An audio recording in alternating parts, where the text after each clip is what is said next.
guide if you're not familiar with the area. All the world holds dear is but a backdrop of constant motion. I stand before it, alone and unchanging.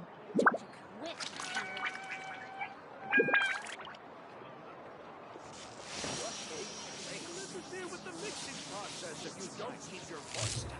You might want to get a guide if you're not familiar with the area. Is the ability to not get lost some sort of talent?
Rain down! The wind knows me. As one with wind and cloud. Busted! Teamwork is true! Here comes the catch! Torn to oblivion! There is no escape!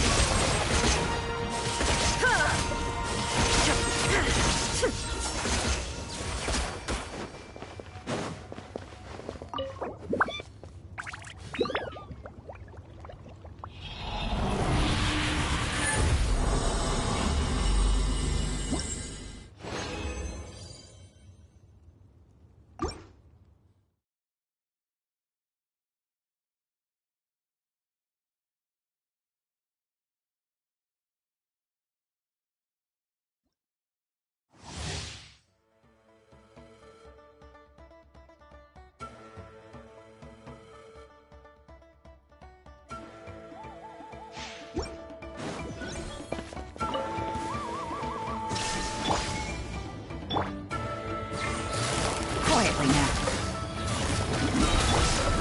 One with nature. Clouds high. The bird. Game's up! Time's over! Everybody stand! Now you shall perish!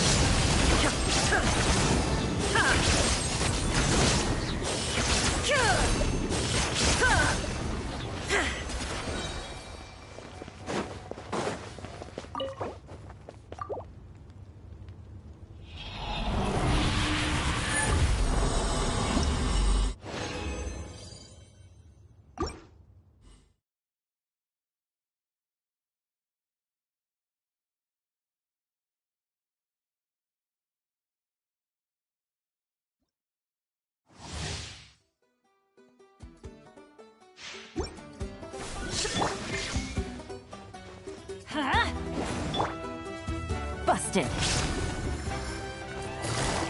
Gotcha. Into the wind. As one with wind and cloud. Here comes the catch!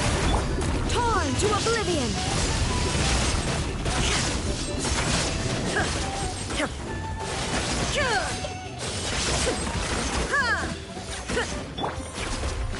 Busted.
All right, let's finish this fast. Quietly now.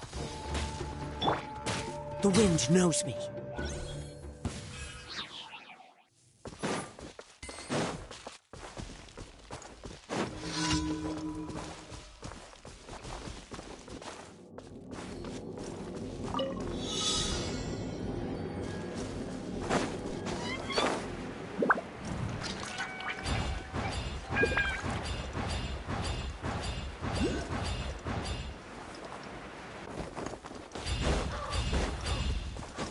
Follow the wind.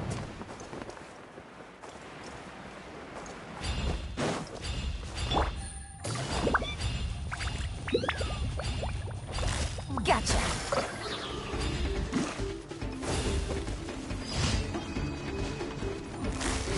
Busted. Into the wind. Take cover!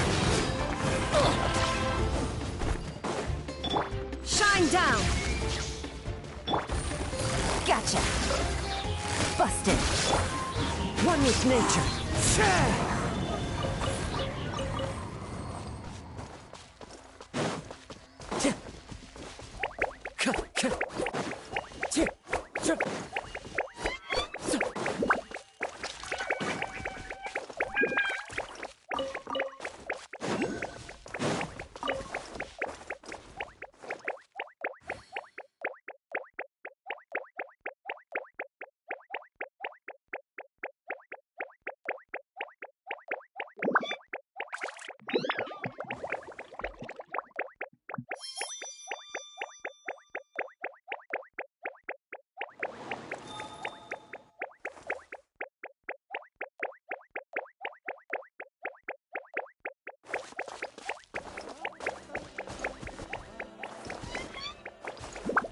Into the wind.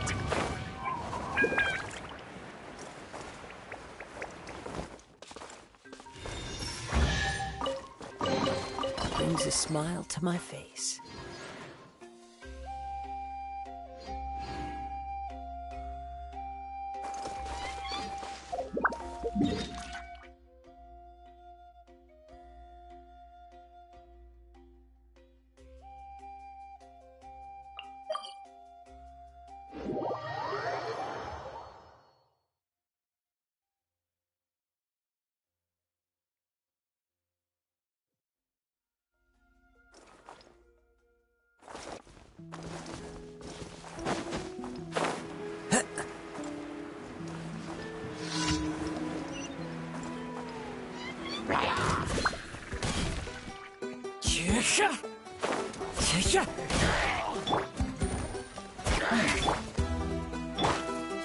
One with nature.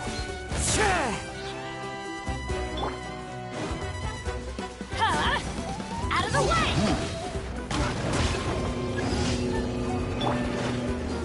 The wind knows me. Quietly now.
Take it easy.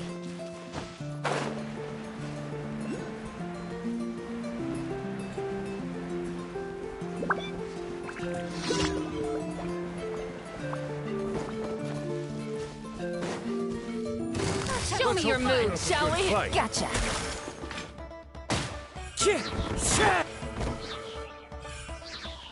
Out of the way! Ow! You're busted.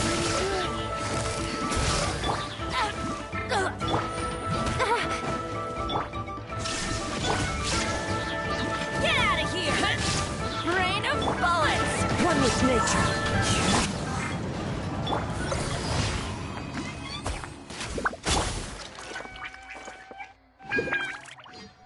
The wind knows me.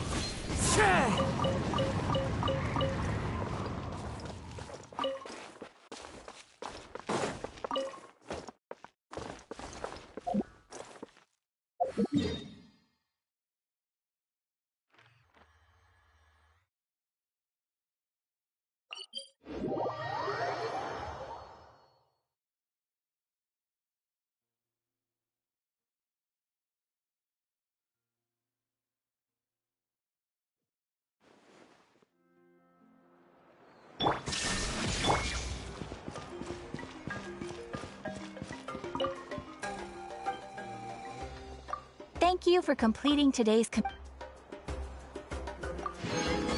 Add Astra.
No one's joined me on an adventure in ages.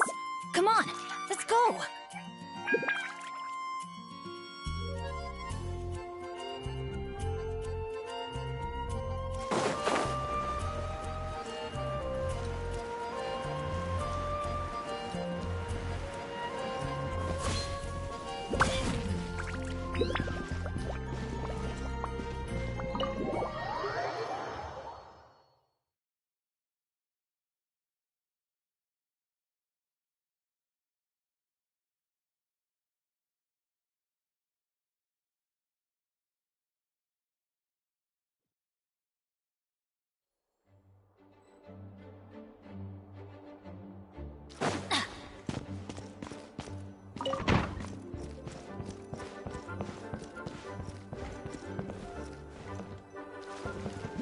Off we go!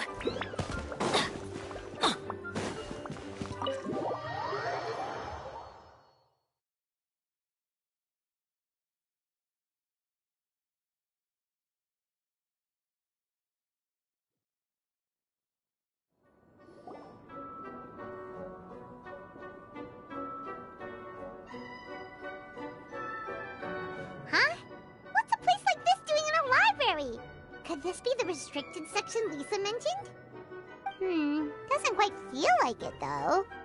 You don't think this place is hiding some terrible secret, do you? Like those rules? That's true. We just kind of waltzed in here. And it didn't seem like the lock had been broken or anything. Wait, hang on a minute. This isn't the door we came in through. Are we even in the library anymore?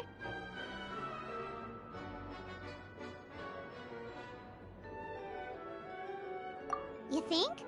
Wow, that's pretty impressive, building all this under the lake. Wait, no, that's ridiculous. No way is that where we are. Too bad Lisa's not working today, otherwise we could ask her.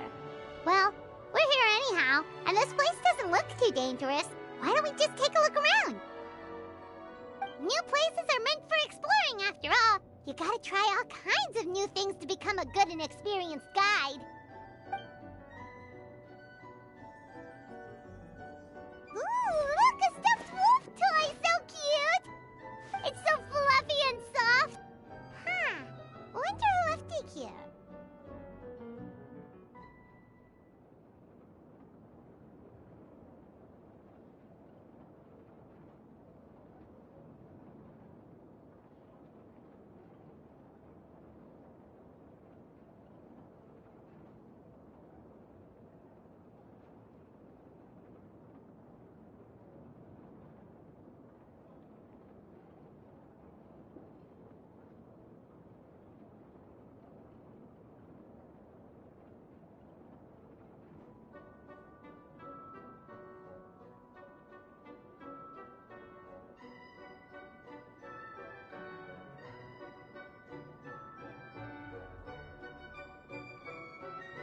Oh, foolish traveler, you dare enter this fortress of doom without invitation?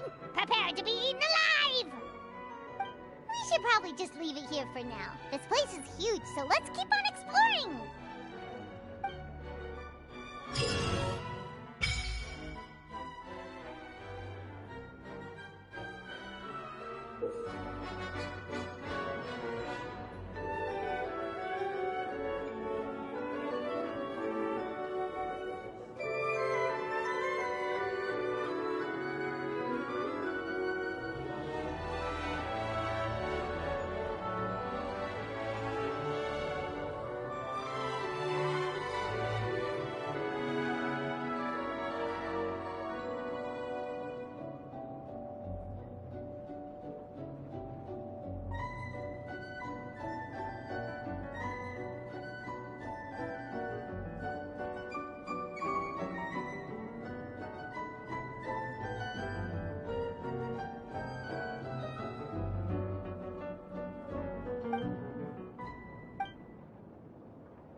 Stay close and you will live.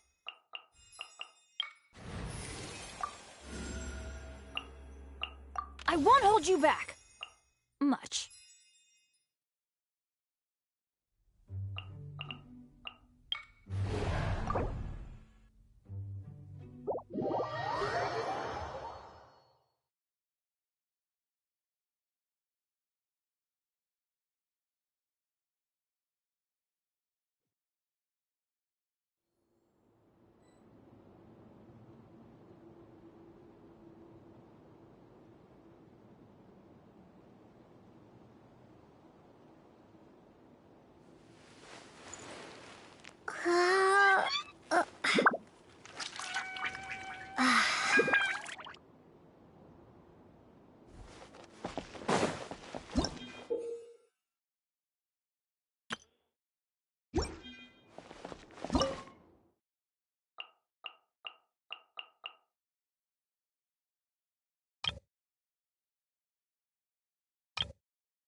Drop your weapons!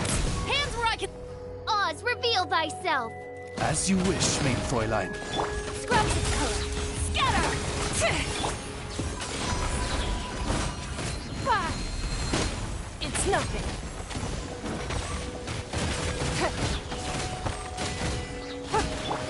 Stop right here! Midnight Phantasmagoria. Don't waste my time. Submit! Give up.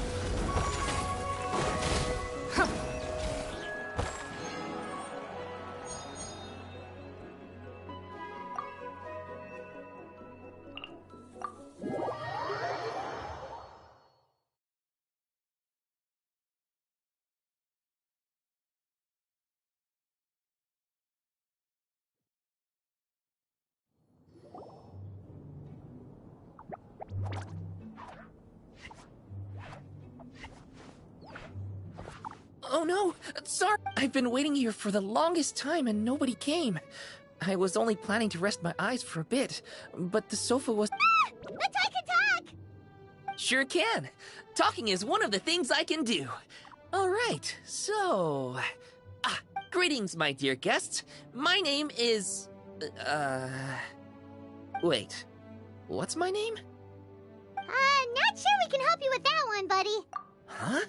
Really? We're just messing with you. Anyway, Paimon's— I must apologize. I must have slept for so long that I can't remember what's real and what's a dream anymore. Okay, concentrate. Alright, so, if I'm not mistaken— Okay, but, if all you could— You mean, if it— I remember a time when a horrid curse was put on me. My heart was cased in unmelting ice, and I had to I also remember playing with White Fang in the misty forest.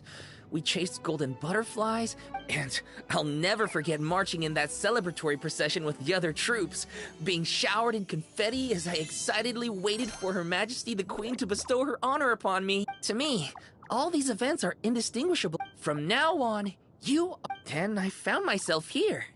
And like I said, I waited. Is there anything else you'd like to— Yeah, and who is this Madam Mage? Is she really just a figure— Well, Madam May, she and her friends— oh yes, and they're all mages too. One of them uses a quill pen to cast her spells. She has a very mysterious ink bottle that contains fantasy truth. I had a little taste when she wasn't looking, and oh my goodness was it bitter! Blech. But the other mages all love her magic. They use their powers of creation to transform her fantasy truth into true fantasy. How do they do that? I haven't the slightest idea. I'm just a toy with stuffing for brains. Is there anything else you'd like to ask me?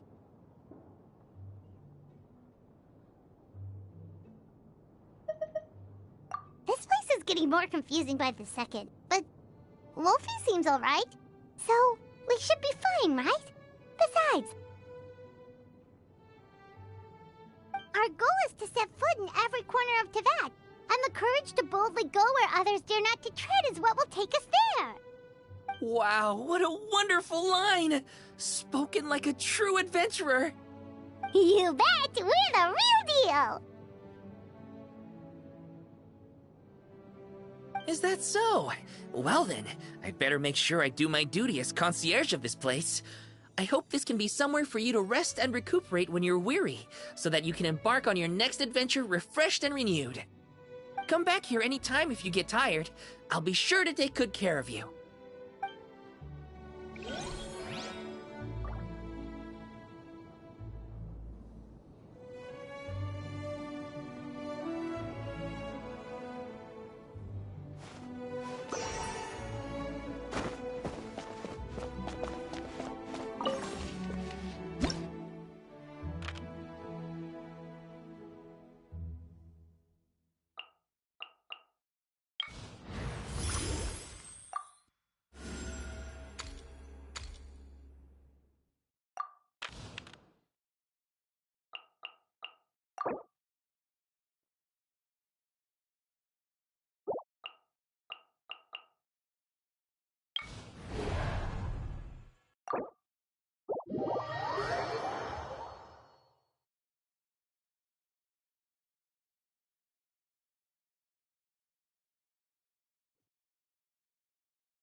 Teamwork is dreamwork!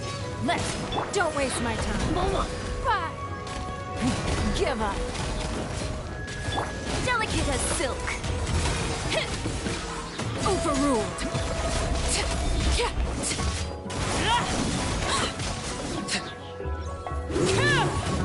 This is where you fall. I'm going in! Your life is mine. It's nothing.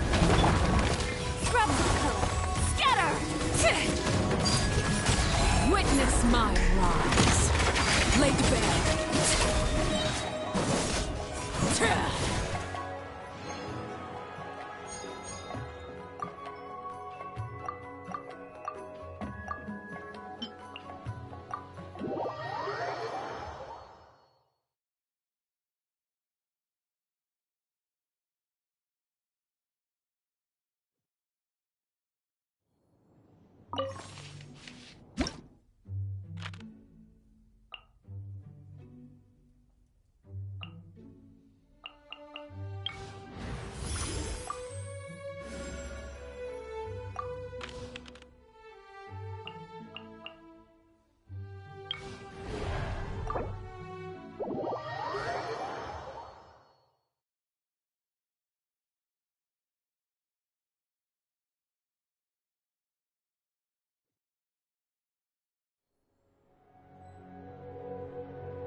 Showtime! Bam!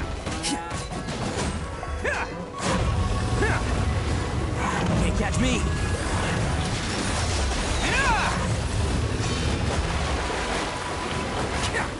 Final warning! Let's get it on! Hi!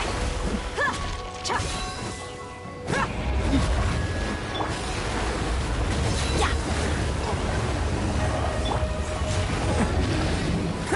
Stop right there! Teamwork is dreamwork! Let's... Attaboy! Justice will prevail! Final warning! Buckle up! Ha! Gloves off!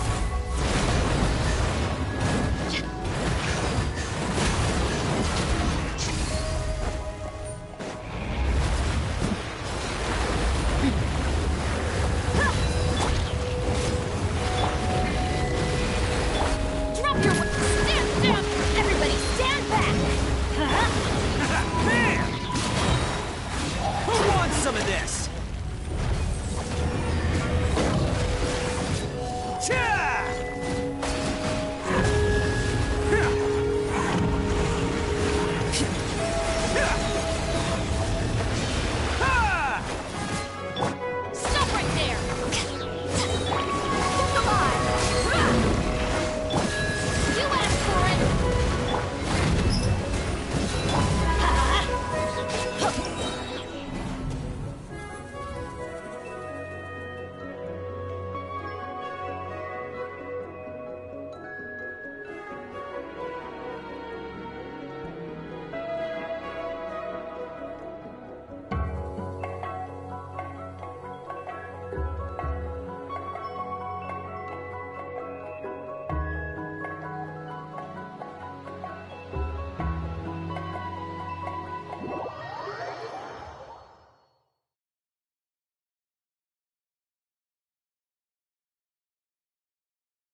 Need a pillow? I also have a nice soft blanket here if you need a comforter. Not interested?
This is where you fall.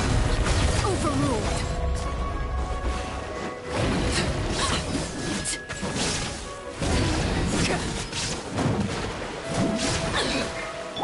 Inazuma shines eternal.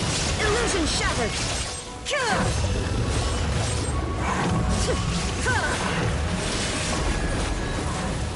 Everybody stand back! Midnight Phantasmagoria. There is no escape. Laid bare. Everlasting as the moon.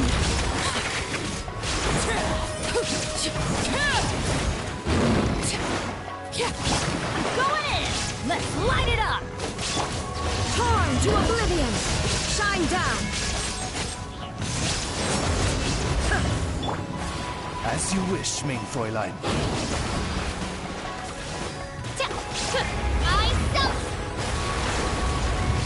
Everybody stand back! Now ye shall perish.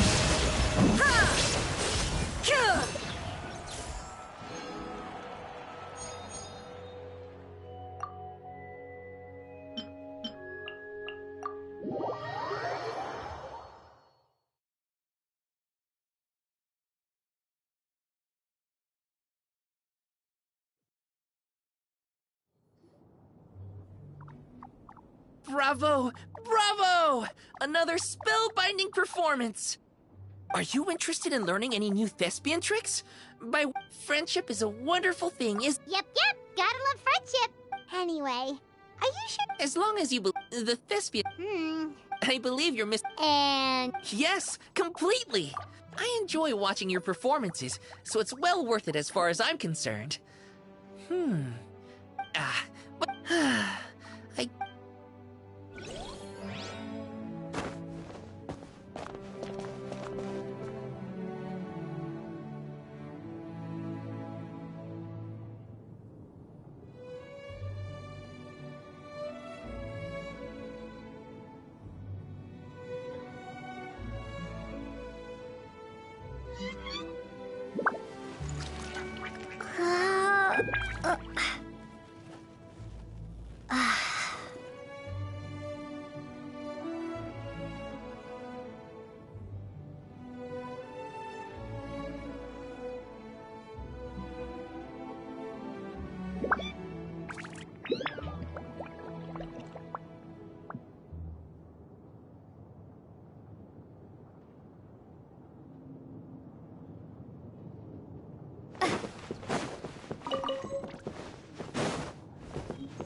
The enemies we face are of a lowly breed. Deal with them however you see fit. But do not get complacent. You should expect to fend for yourself, as I am not in the habit of coming to other people's rescue. If you do encounter a foe for whom you are no match, Simply make yourself scarce, and I shall deal with it in due course.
Your weapons! Hands up! Torn to oblivion! There is no escape!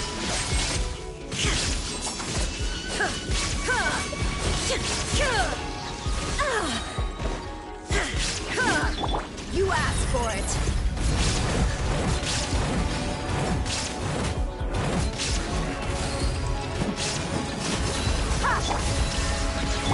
Let's roll! It's showtime! Can't catch me!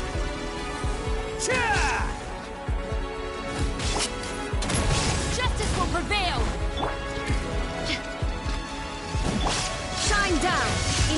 shines eternal!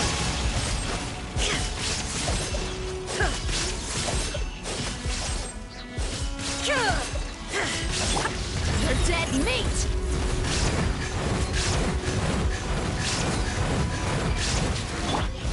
Oh, you're coming through! Ha! Ha! Ha!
It's not often that I have the chance to take a rest before the battle is truly over.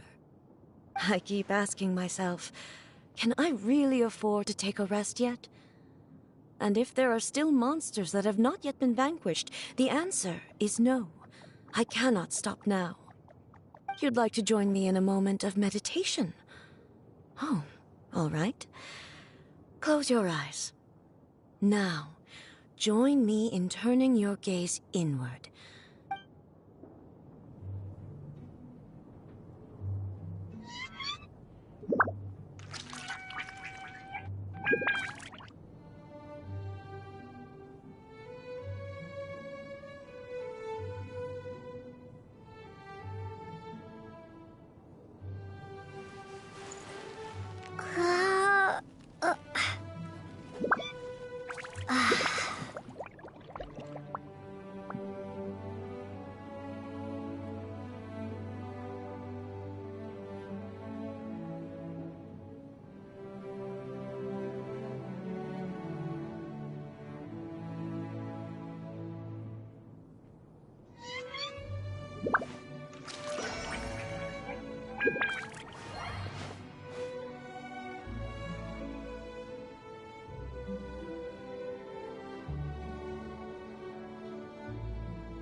If it's okay with you, I think we should check all the pillars in this room, just to make sure they're sturdy. If I spend too long in one place, sooner or later, accidents happen. It's not me I'm worried about, but if I'm gonna keep on adventuring with you, we gotta make sure everybody else is safe.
That trial is something I rarely bring up in conversation, but I have always felt deep regret for what happened to both Carol and Vautrin.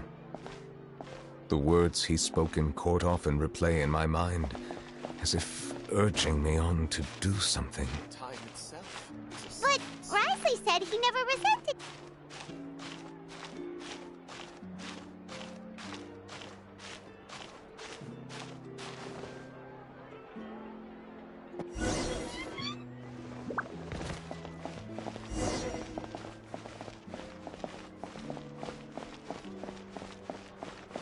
That trial is something I rarely bring up in conversation, but I have always felt deep regret for what happened to both Carol and Vautrin. The words he spoke in court often replay in my mind, as if urging me on to do something. But Risley said he never resented you, right? Isn't that a good thing? I believe I now understand what he wanted to tell me. I feel conflicted about those words.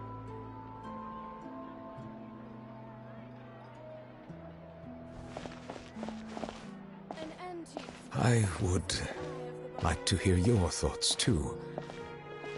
What do you think of me?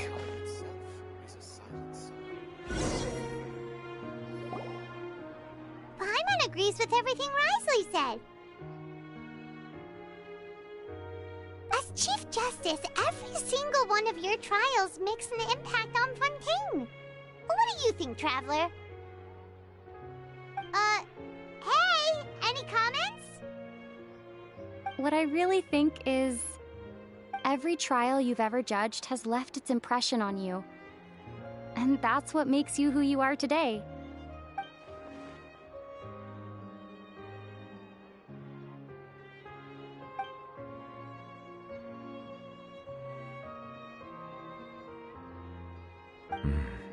That is indeed a reasonable assumption.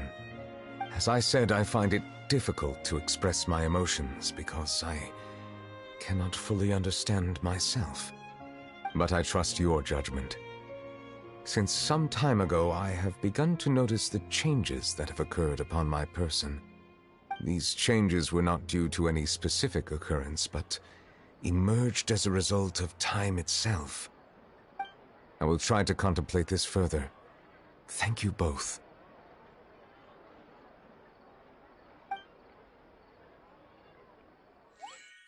Oh, huh? It's raining! Oh no, Paimon forgot to bring an umbrella! Come on, let's hurry before it rains harder!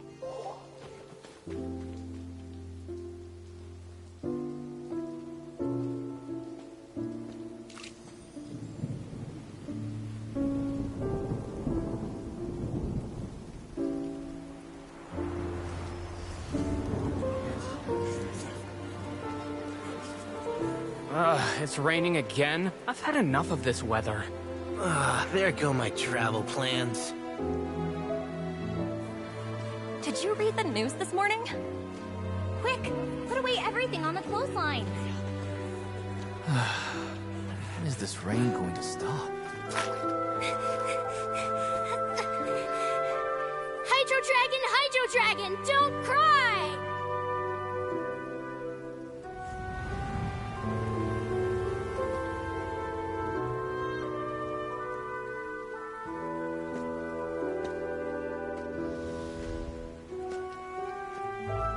They're planning to reanimate the monster. We have to report this to the Chief Justice.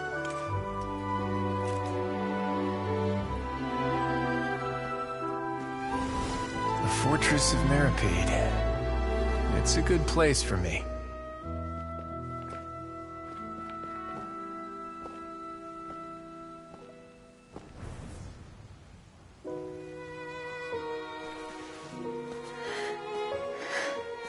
He owes me so many answers.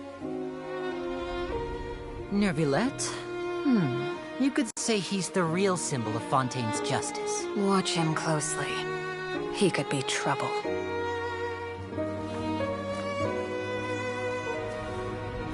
How can two completely different species possibly coexist? Who's been threatening Melusines? Show yourself!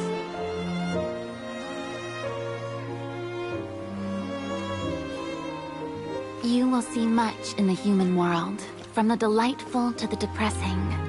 And one day, when you have dwelt among humanity long enough, you will be placed to bring judgment over all as a spokesperson for Fontaine's past. Good morning, Monsieur Neuvillette! The rainy season's almost over! The skies are supposed to clear in a few days! I hope you find time to enjoy the sunny days ahead.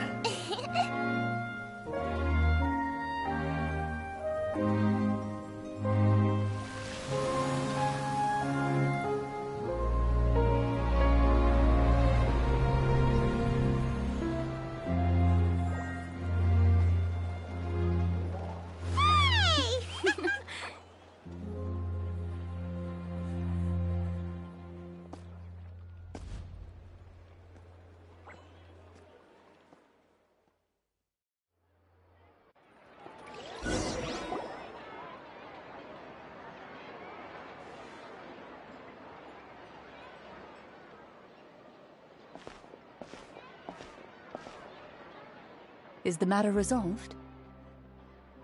Yep, we found the person who sent that threatening letter. Risley said he'd keep a close eye on him, so the Melusine should be safe now. Oh, that's wonderful. Sorry for dragging you all into this. There's no need to apologize. Yeah, you didn't drag us in. We got involved of our own accord. By the way, where's Kiara? At the Palais Mermonia, more than 50 people offered to protect her. Some even hid within the bushes to look out for danger. I was worried that the excess of protection would make her feel uneasy, so I asked her to stay inside the Palais. It's very safe in there. What a relief. Well, now it looks like the dust has finally settled. To celebrate this joyous occasion, Monsieur Neuvillette, would you be interested in an exclusive interview? That's not how you celebrate! I will consider it. Really? Of course. My schedule is full for the following weeks, but I should be available next month. Come up with questions during the intervening days, and I will answer them to the best of my ability.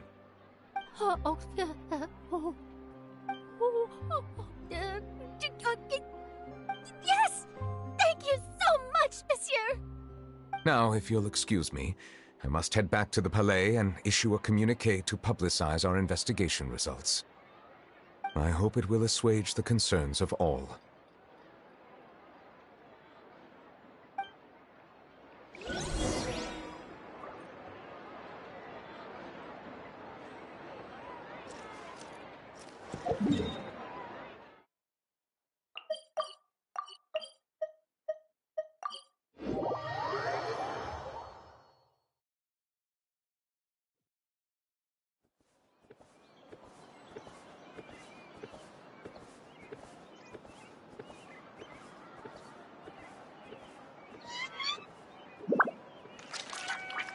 Benny's Adventure Team, assemble!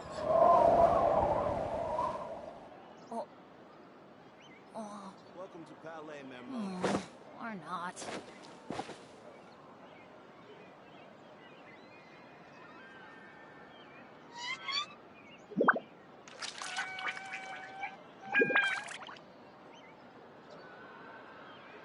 Let's go find some treasure.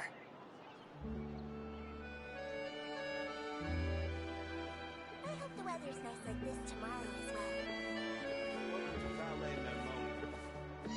Benny's Adventure Team, assemble! Or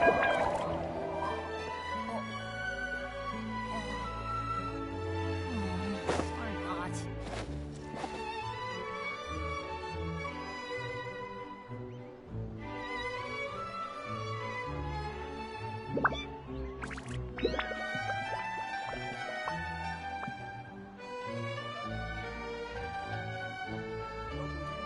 No one's joined me on an adventure in ages. Come on, let's go!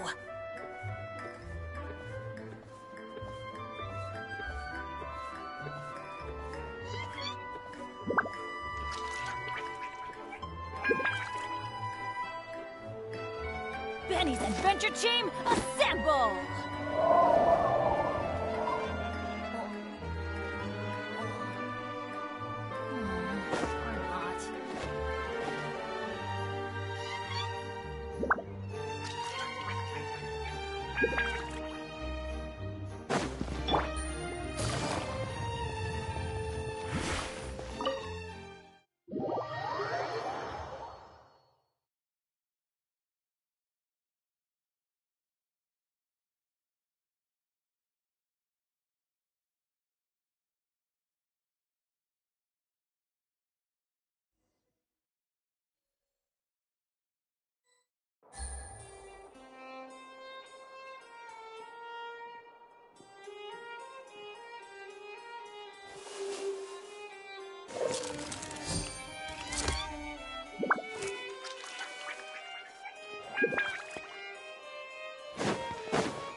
Kiara?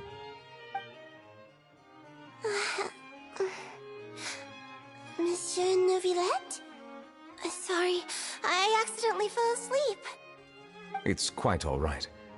I'm here to tell you that we have caught the sender of that threatening letter. You're safe now. Thank you, Monsieur.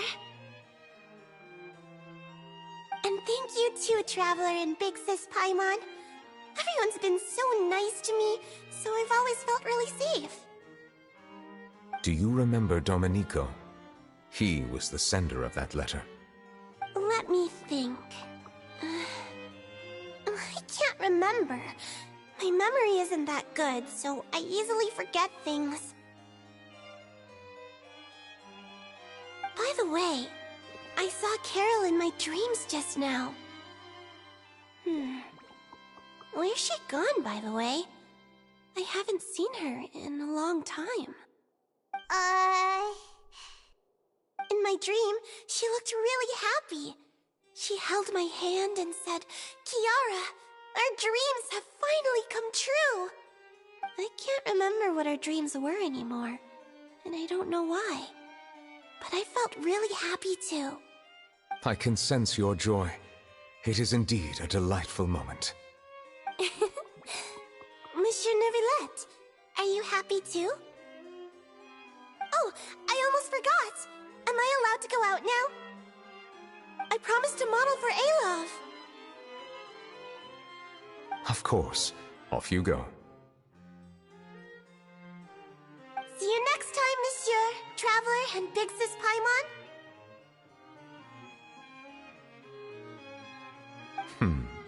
See you next time.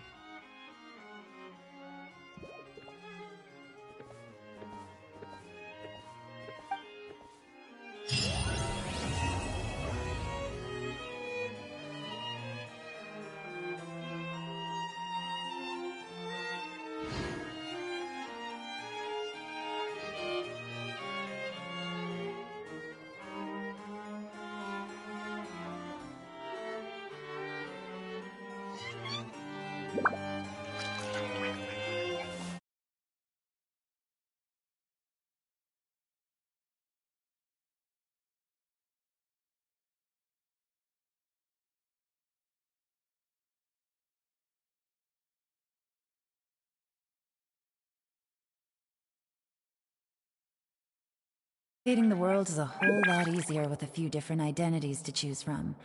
Need me to come up with some for you?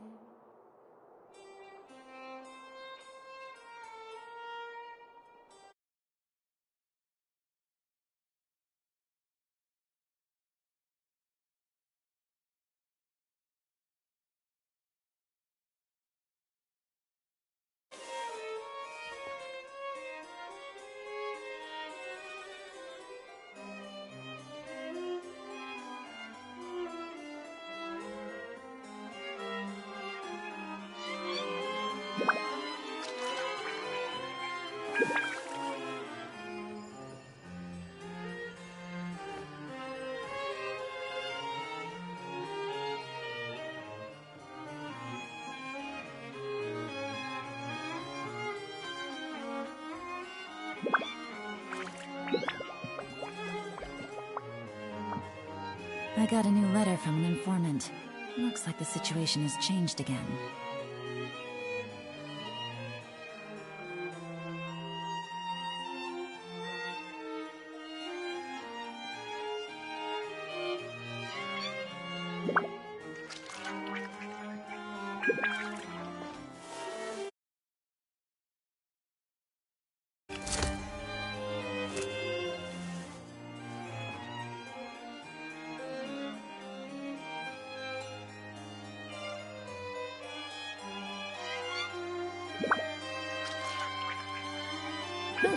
Good roll.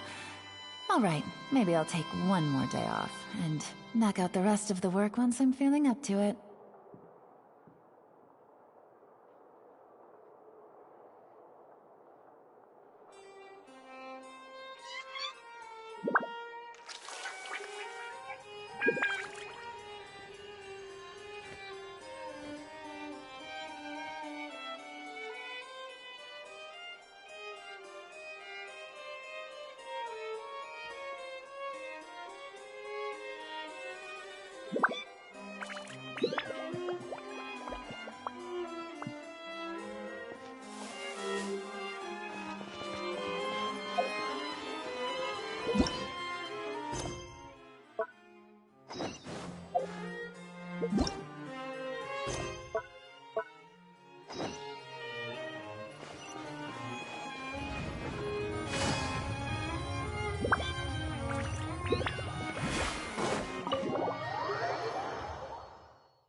I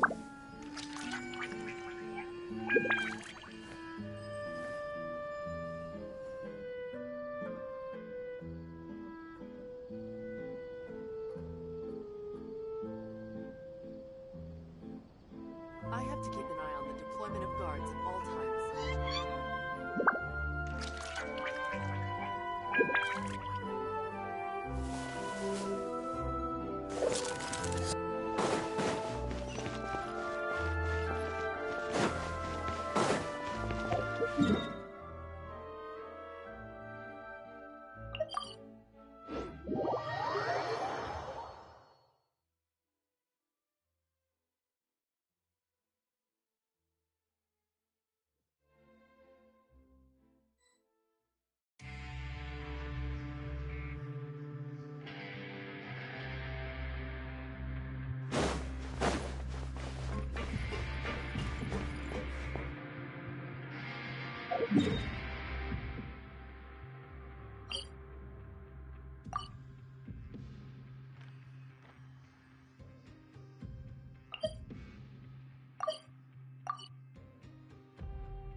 Illusion shattered!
No escape!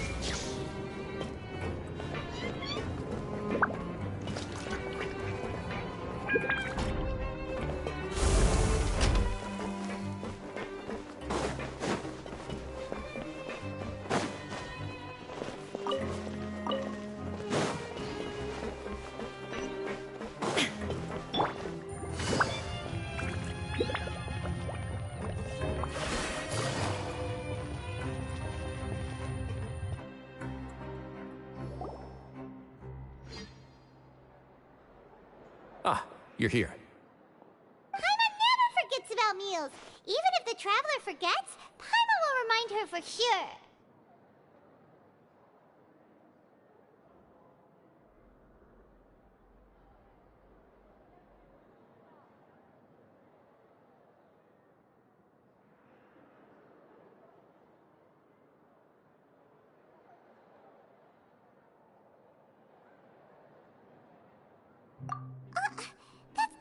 Paimon meant at all. Risley, you got what Paimon meant, right?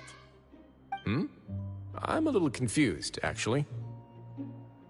Hey, not you too! Jokes aside, I've got some good news. After taking a look, the doctors have let me know that it shouldn't be too difficult to extract the thorns. Which means that everyone should be able to recover after a period of rest. As for their mental recoveries, most are making good progress as well. We've added a few who were more severely affected to a special observation list. You sure got everything taken care of, Risley. I try my best. After all, it's my duty to take care of everything that happens within my territory.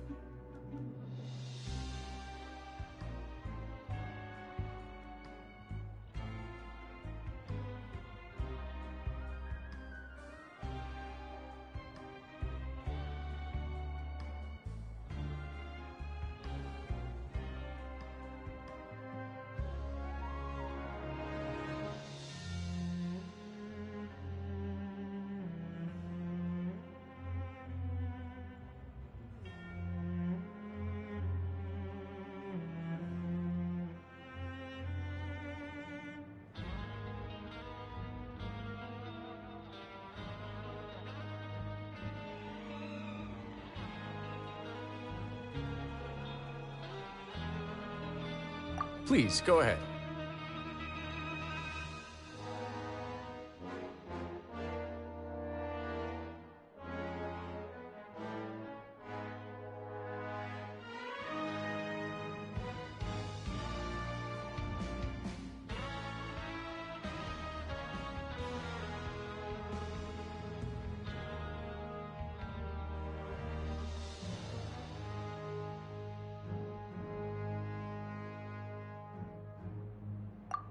That's a bit of a long story.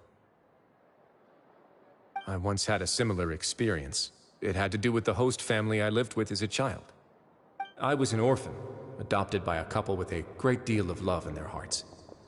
I had many siblings, and we all adored each other. Once we were older, Mom and Dad would turn us over to be individually adopted by families of greater means, and go on to adopt more young children. They were perfect parents. Or so I thought. And then? And then, I found out we were merely raised as livestock. Once we had reached a certain age, our parents would bring us to the market for sale. All children that were sold would leave the house, and nobody would know what became of them. As for those who didn't sell, they were merely disposed of. Did you know I once considered myself an extremely lucky child? And all of my friends, all of my siblings, they all felt this way as well. I was also not the first to find out about the truth. All those who found out before me were simply added to the disposal pile. I could never shake the feeling of irony every time I juxtaposed their tragic ends against our parents' adoring smiles.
Yes.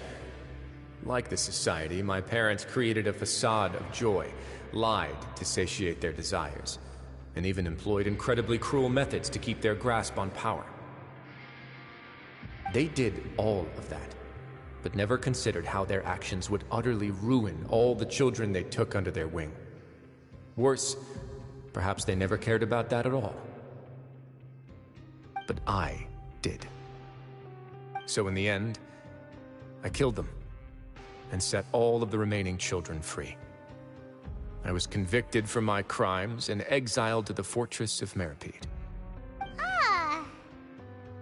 My methods were extreme, yes, but I was still a teenager at the time. I'd been betrayed by those I trusted most, and I didn't think that more moderate ways would solve the problem. My doubt and helpless anger pushed me forward until I got what I deserved.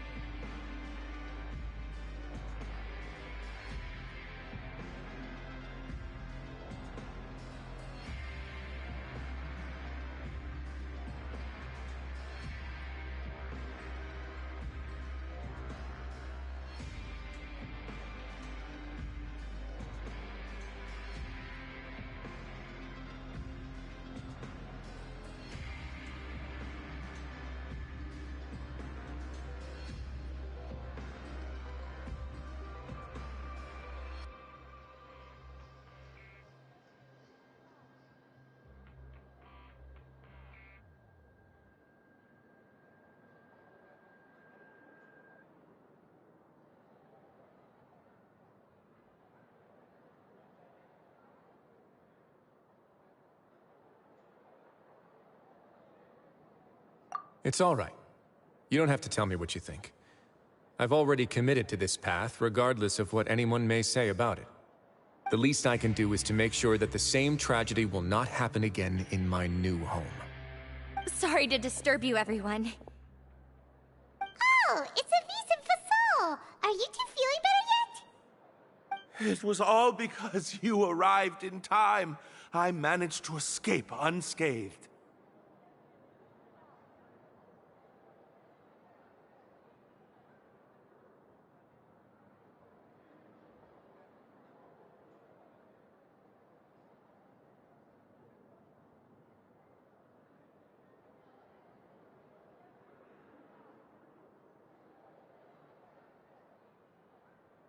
We came here on impulse today, because we were hoping that you'd be able to lend us a hand, Your Grace.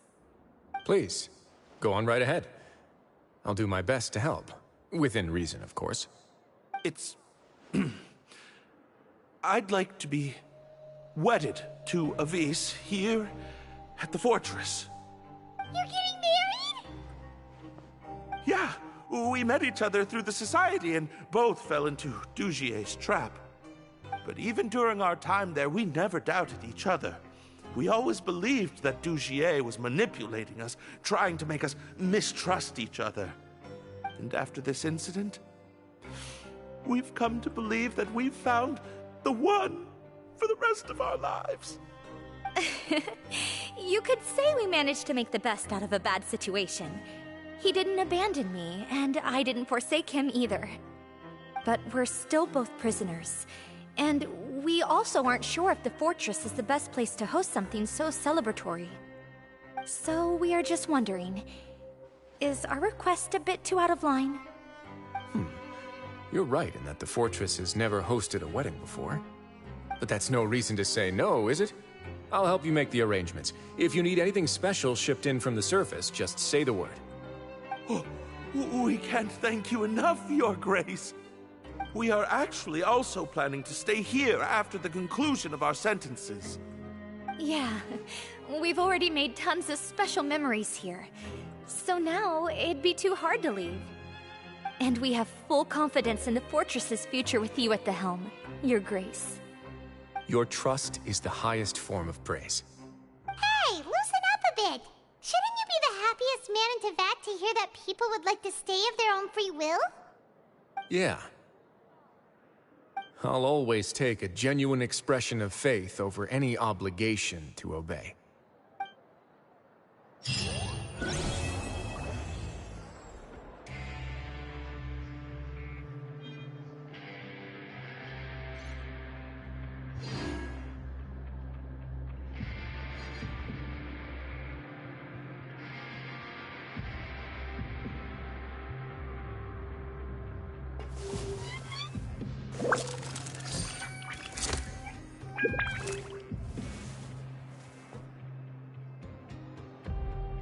Grab yourself a welfare meal.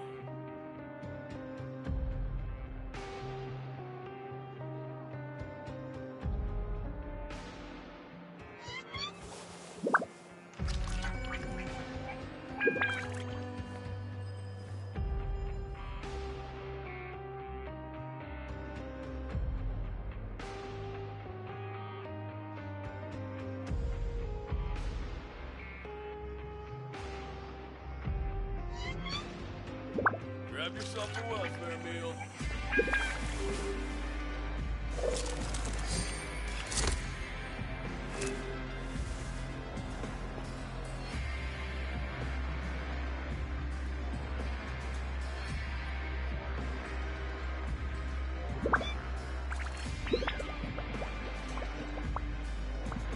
I got a new letter from an informant. Looks like the situation has changed again.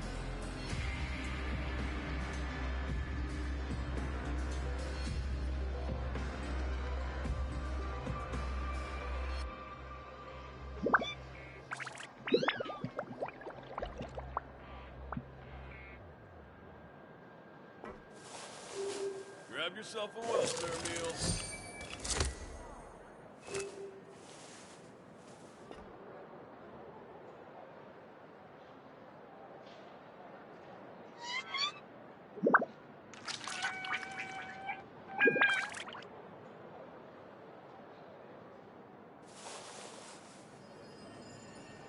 Grab yourself a welfare meal.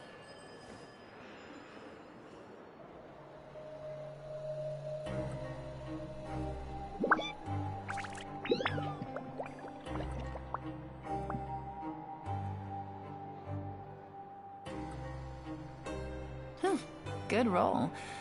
Alright, maybe I'll take one more day off, and knock out the rest of the work once I'm feeling up to it. Grab yourself a welfare meal.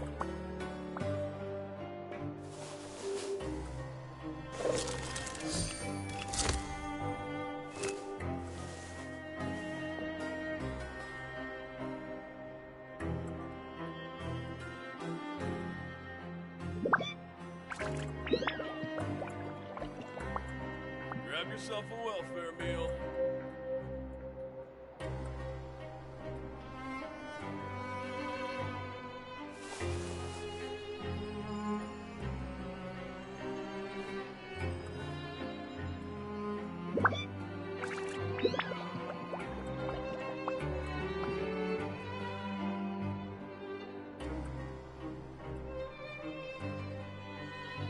Grab yourself a welfare meal. I got a new letter from an informant. Looks like the situation has changed again.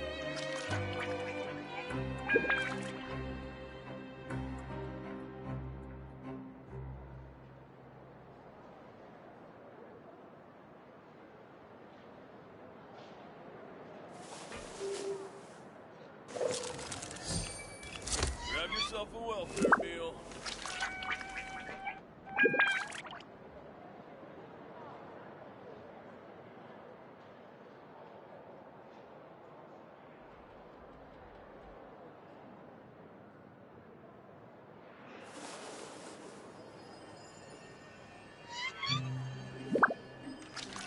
Grab yourself a welfare meal.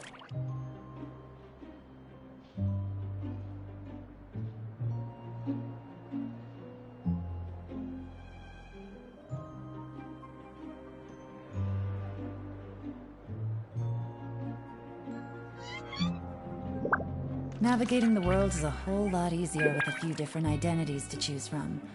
Need me to come up with some for you?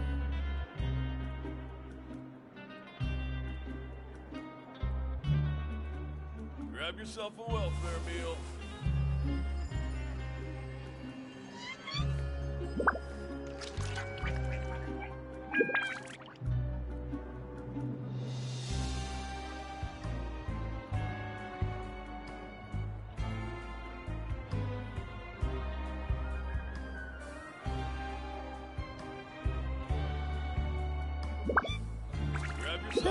Good roll.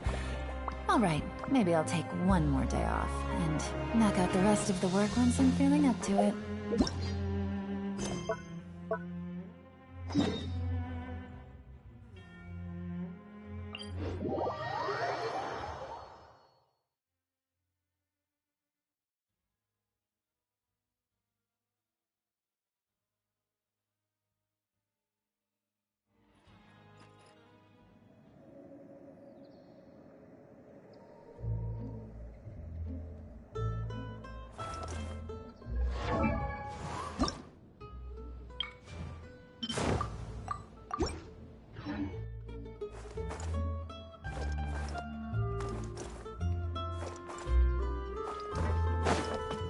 One with nature.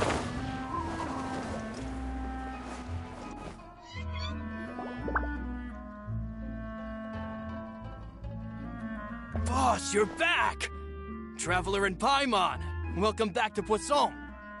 Oh, hey! Fancy seeing you again, Florent. Is it your turn to take care of Navia now? Hey, I can totally take care of myself. For the time being, I'll go around without any attendance. We did hand over some of Malus's old responsibilities to Florent, though. It's been really nice to have him around to help out. Thank you for the compliment, boss.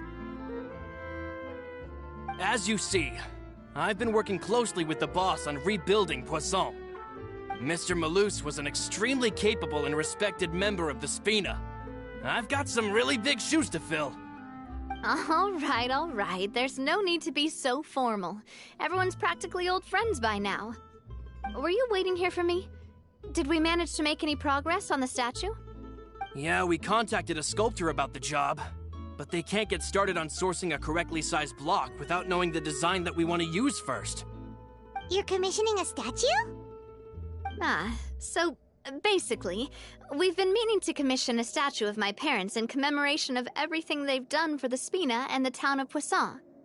But since my father was known as Callus the Unfaithful for the longest time, it would have been too controversial to commission a statue of him. But now that his name has been cleared, and the town is also being rebuilt, I thought this would be the perfect chance to actually realize this dream. The funds to build the statue were freely donated by the people of Poisson to show their appreciation for Miss Clementine and Mr. Callus and everything they did.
Me?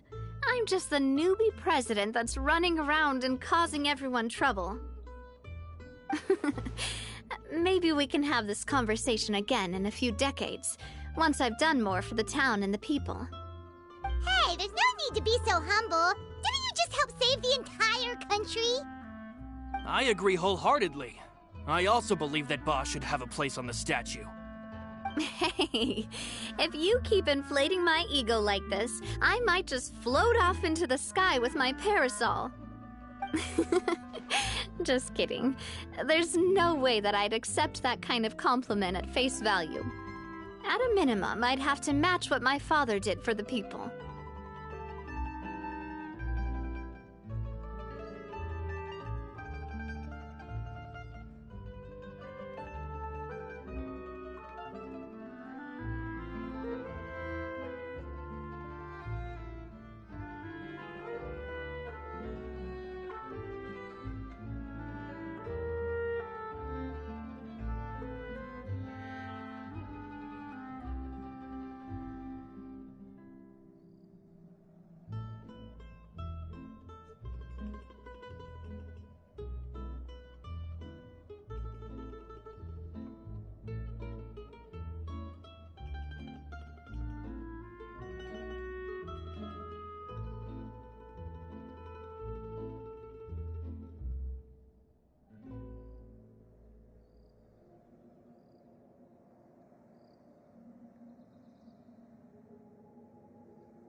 Thanks for the vote of confidence. I just don't think I'm ready yet. Anyway, Florent, now it's up to us to confirm the final design, right? Mm-hmm. We can ask the sculptor to start looking for a good block once we've decided on the poses for Miss Clementine and Mr. Callis. But we haven't had any real discussions yet on the possible designs. I feel like I should get a few promising designs first, and then send them over to you to review. There's no need for all that. Let's decide on a design right now. Hey, you! Come over here with me.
Modeling a few poses, of course. Here, just pretend to be Callis, and I'll be Clementine. That's... Didn't you say on the boat that Callis and Clementine sounded like great partners? Well, then there's no one better to fill this role than my most valuable partner. Florent, let's grab some reference shots. You've got it, boss. I'll go get the camera. Well, what do you think? Got any ideas?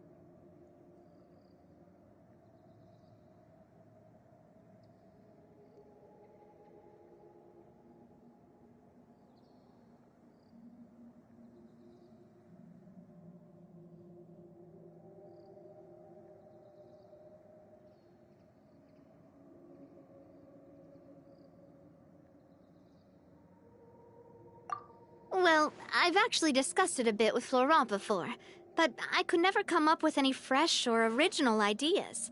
It's probably because my idea of them is already kind of set in stone. So, I want to pick your brain for a bit, and see if you can come up with some new and interesting ideas. I'm all good here, boss. Feel free to start posing whenever.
happy pose.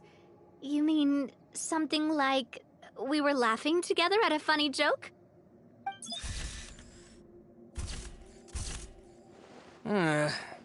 Would all that be able to come through with just a picture? Would we even be able to tell what they are supposed to be laughing about? Yeah, and that'd probably be a massive pain to sculpt as well. Could one of you try striking a pose like you're talking while the other one laughs?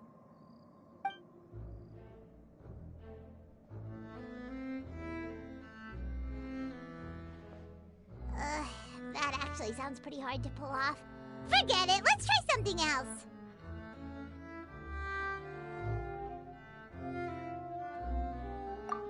Imposing, huh? Oh, I've got it. Let's try this. This pose! It makes me recall Sfina di Rasula's glorious golden age. But isn't Clementine's pose a bit too bold and heroic? Was she really that kind of person? If we were to stick with this pose, maybe people would wonder if she was actually the real boss behind the scenes. Well, tabloids did indeed speculate as much back in the day, but the Sfina pulled a few strings and made both the report and the journalist disappear. Oh, Paimon was just kidding! Please don't make Paimon disappear. What Florent meant was that we asked the journalist to choose a new alias. You're right, though, that this may not accurately represent the image of her in our hearts. Let's try to come up with something else. Ah, by that, do you mean as if we were standing on a boat and looking out at the sea? Sure, let's give that a try. Whoa, you really remind Paimon of a captain and their first mate. Look over there, my dear Clementine. As you can see, every tree on that island is dripping with mora fruit. But there's something off with the composition. This pose makes Mr. Callus look too tall next to the lady. Oh, I see what you mean. Then let's swap. Well, Paimon is a fan. A statue like this would look fantastic on a boat. Wait, but we can't do that. Very few people would see the statue if we were to put it on a boat. This statue is meant to be placed in the town. But then, since we're putting it in the town, the whole point of the pose would be lost. Oh, okay. We'll try to think of something else.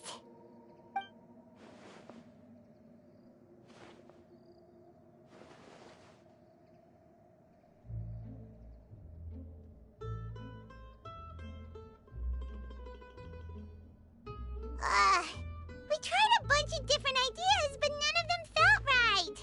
Paimon's all out of brain juice now, too. Oh, don't worry. We still got a lot of reference shots out of the session, and each of them can be considered to be a souvenir in their own right. Let's just keep the ideas we tried as backups.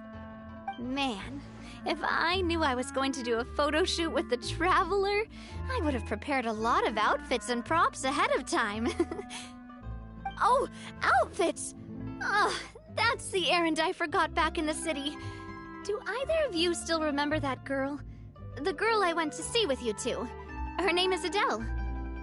Oh, Paimon remembers her. She was the one that we met while investigating Mr. Callus's case, right?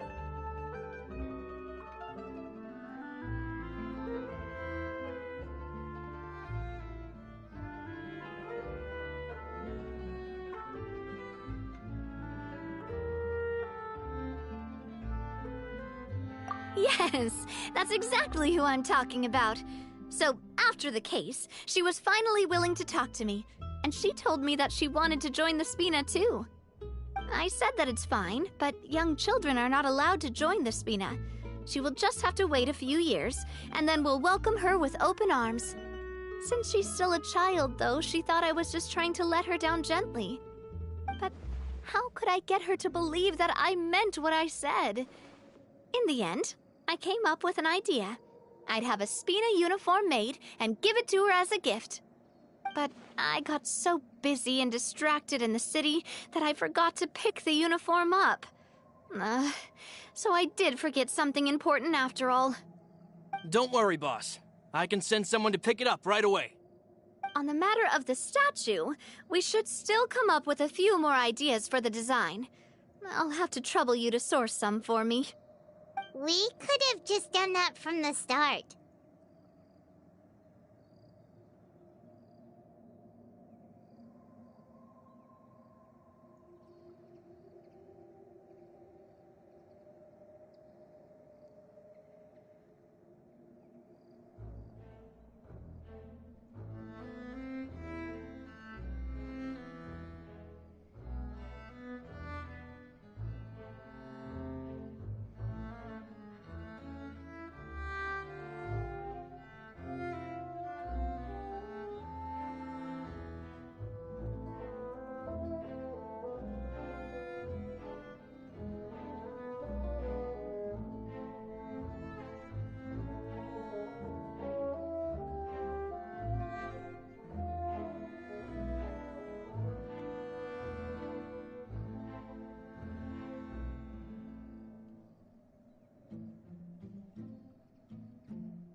Yeah, you're right. They'll have some value as souvenirs at least.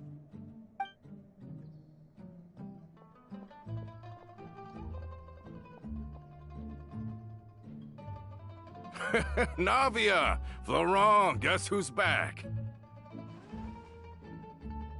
Huh? But aren't you supposed to... Oh, well, if it isn't Coulter. Back already from the Fortress of Meropide? That's right. I finally finished serving my time. Gotta say, turns out I was a lot tougher than I thought. After I got out, I immediately made a beeline back to Poisson. You could say that familiar briny smell became a primal call, urging me to forget everything else and just come back home. You wouldn't believe how much I've missed Melissa's grilled fish. I dreamed about it every time I had to get a welfare meal down there underneath the sea. It's good to have you back, Coulter. You look as well as ever. And this guy is?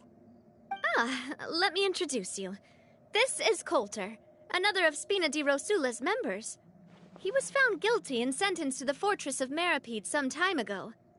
But, looking at it now, it was probably another one of Marcel's plots while he worked at the Confrérie of Cabrières. Wait, Mr. Marcel? What do you mean? He was involved in some sort of plot? Have you not heard anything at all about the water from the primordial sea case? Well, I know that Fontaine got flooded, but then the water levels miraculously receded. I thought that was all there was to it and didn't care to ask for any more details. Do you mean Mr. Marcel was somehow involved with all that? Oh, looks like we'll have to explain everything from the top. That case, a lot of things have happened in Poisson since then. First things first, let me introduce you to these two. They're my most trusted partners, and they've been with me through thick and thin. Now you could call them Spina di Rosula's VIP helpers. Oh, nice to meet you. I don't recall Navia ever generously complimenting anyone like that before, so you must be pretty amazing to get that from her. Yeah, we are indeed pretty amazing. But we've been cool. Humble again as always, I see. Even when I was totally sincere with my praise. Nice. Spina di Rosula always seems to attract great people. Oh, that reminds me. Where are Malus and Silver? Aren't they always by your side? About that. Coulter, a lot of things happened while you were gone. As you can see, even Poisson isn't quite the same as how it was before you left. They lost their lives, keeping me safe during the flood. What did you say? This isn't some kind of morbid welcome home prank, right? You're just scaring me on purpose because I don't know anything about what's happened. I'm sorry, but it's the truth. They weren't the only people we lost either. Many others, including Melissa, also lost their lives in the disaster. Malus And Melissa, dead. They're just gone. Luce. I was planning to give him a surprise gift once I ran into him again in town. I can't believe it. Hey! Keep it together! Malus and Coulter were friends for many years, and even served on many missions together during the early days of the Spina. I can understand how he feels. Oh, let's sit down somewhere, so I can tell you everything that has happened while you were gone. Fair warning, there was a lot. Okay.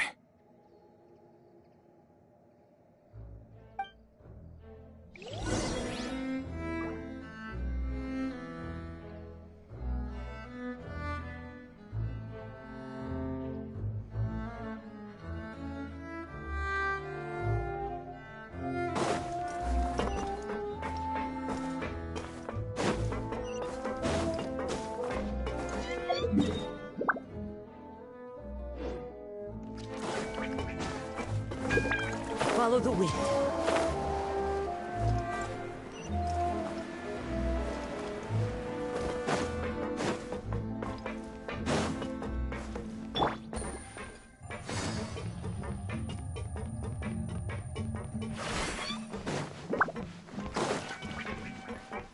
Take it easy.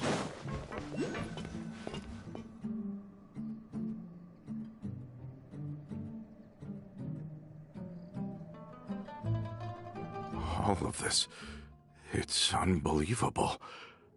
I can't believe that those stories were real. It all really happened. Has the world gone mad?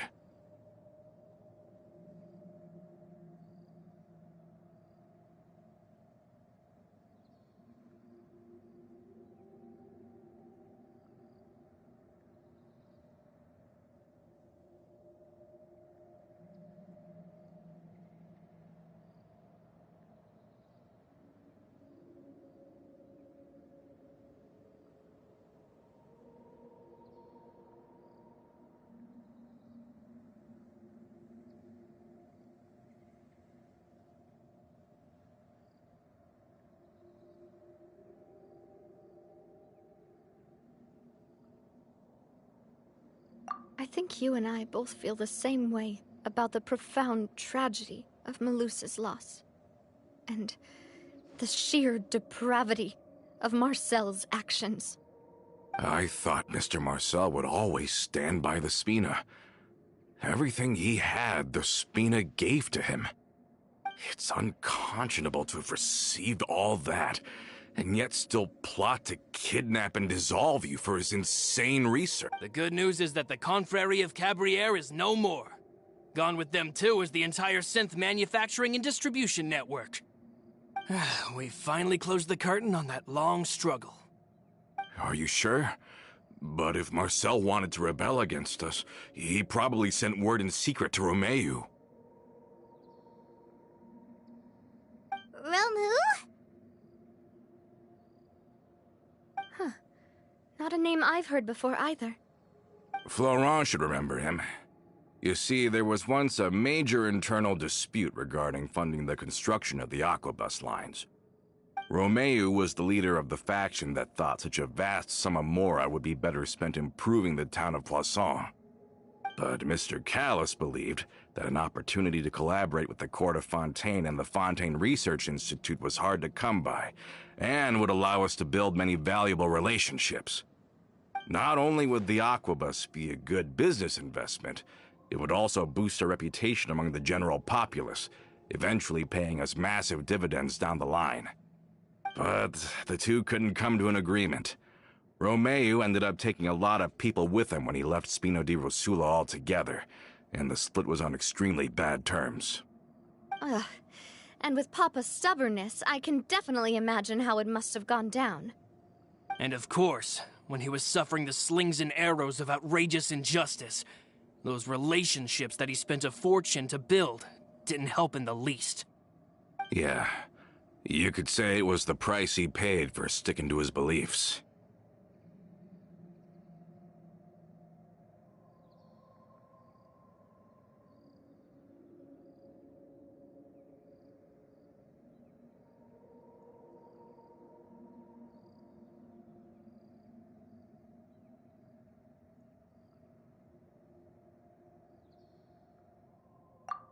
Oh, that's a good point.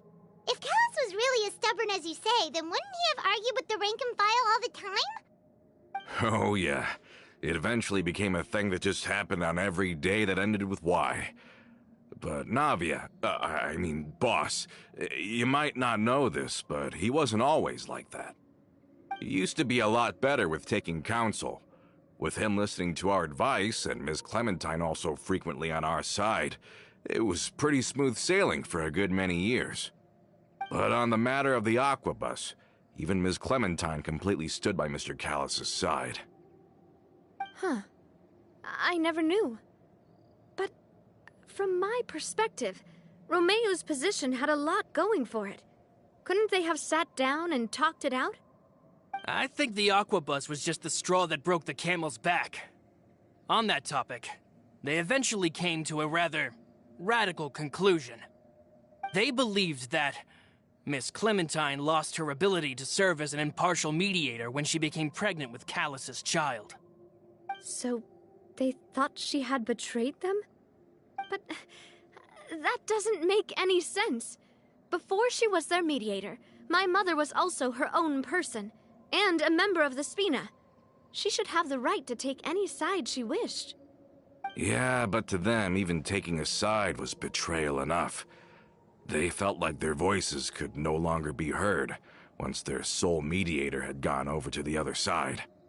Of course, Ms. Clementine then passed away, and Mr. Callus began to regard the completion of the Aquabus project as her final wish. With that, the last hope of reconciliation was gone. So that's what happened. From that point on, Romeo and his people cut ties with the Spina, and never gave us any kind of professional or personal courtesy ever again. Perhaps they've regarded us as enemies ever since they left. But even so, there is still no proof that they ever acted in concert with Marcel. I've also heard that they aren't in a good financial position, so they've been lying low for a while. But as long as they exist, they'll continue to be a threat. Huh. I think Coulter's got a point. Both Marcel and Romeo had my father in their sights for a very long time. Even though Marcel's faction has been dissolved, we still don't know anything about Romeo's whereabouts. If they're still trying to get revenge on us, with how distracted and vulnerable we are, now would be the best time. Good thinking, boss. We should keep an eye on them at all times. I'll let my men know right away. Thank you for that, Florent. And Coulter, thank you for telling me about this as well. Don't worry, it's nothing. Do you have a moment right now? How about we go out for a walk? I've heard so many incredulous things today. I'm finding it a bit hard to calm down even now. In that case, why don't we go back to the court?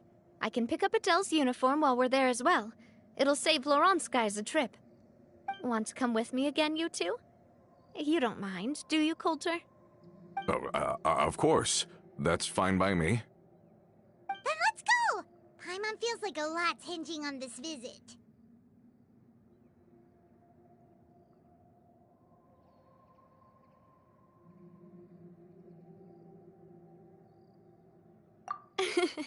We really are the best of partners. Come on, let's go.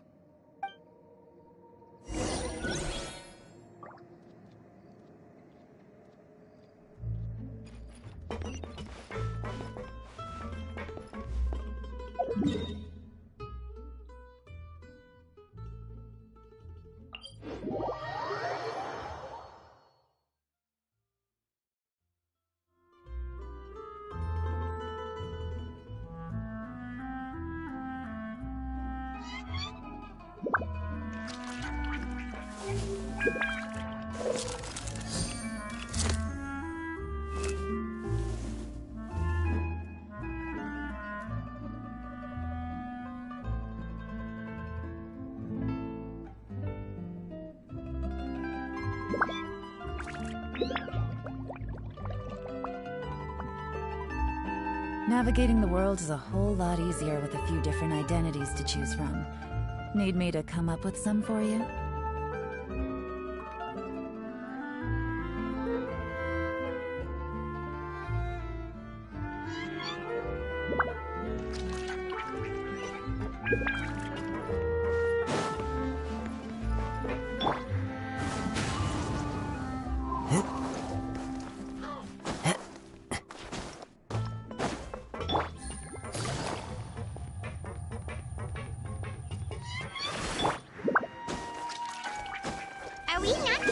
boat this time? It's nice to walk from time to time, isn't it? Think of it as something like a hiking trip. Once we're there, we can stay a few days before we return. Sounds good. I haven't walked this road in a long time.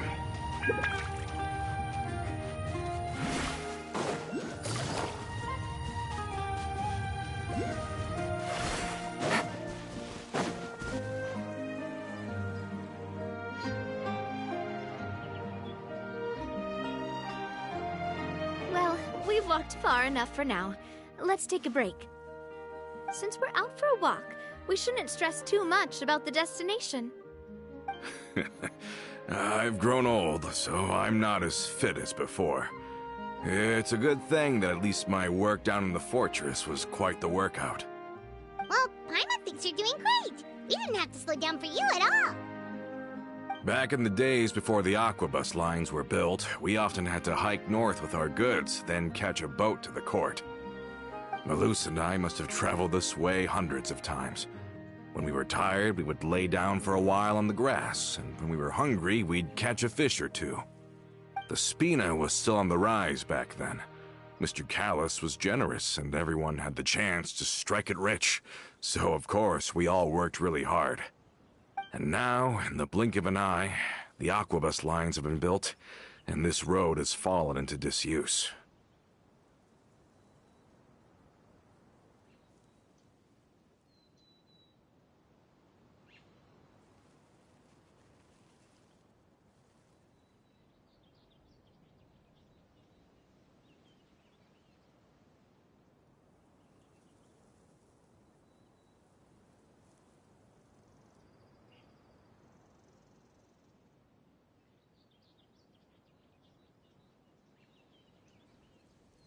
Oh, I know. I was just being a little nostalgic. Then let's stay here a bit longer. Anyone want snacks? Oh, is this another chance to try some of Navia's macarons? Paimon's been dreaming of them. Yep, I figured you wouldn't say no to a few more. Oh, wait. Let me check if I have all the ingredients. Malus and Silver used to take care of tasks like this. Okay, the stove's looking good. And as for the ingredients, seems like we're all out of flour and sugar, the two most important ingredients of all.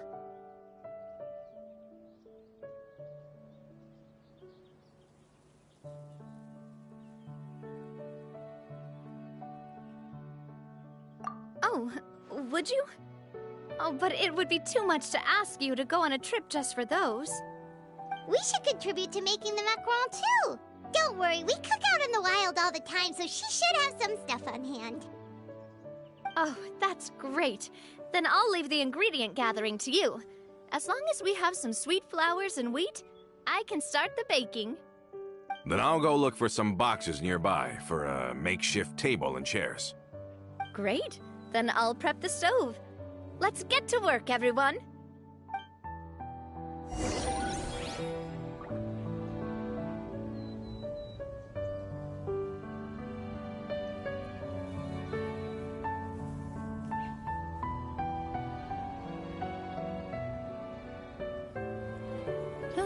Good roll.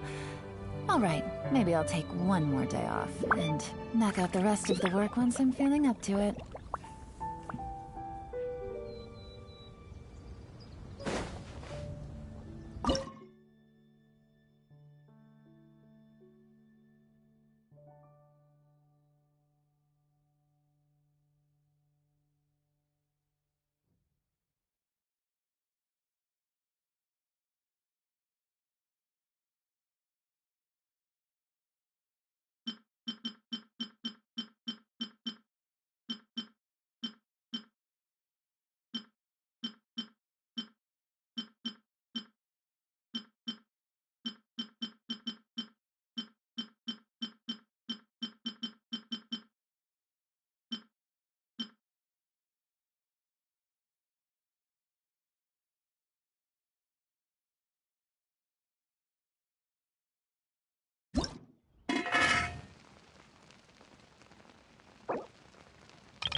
Yeah, how did it go?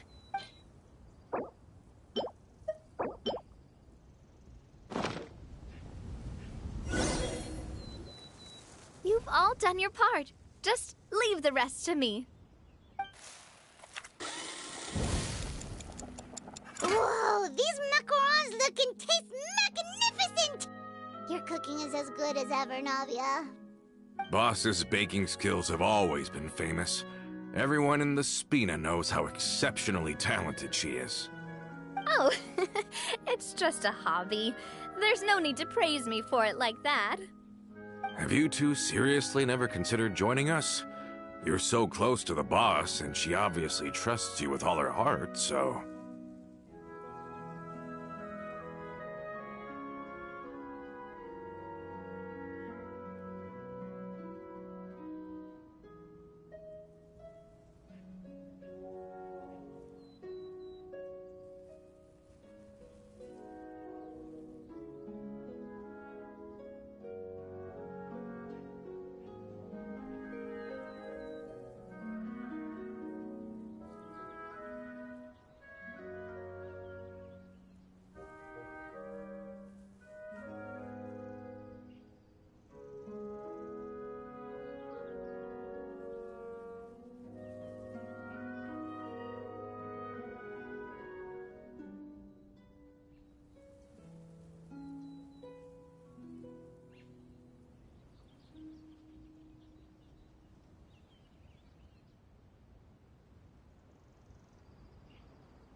Oh, I see.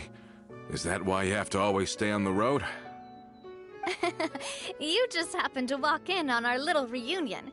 It's actually been quite a while since we last spent time together.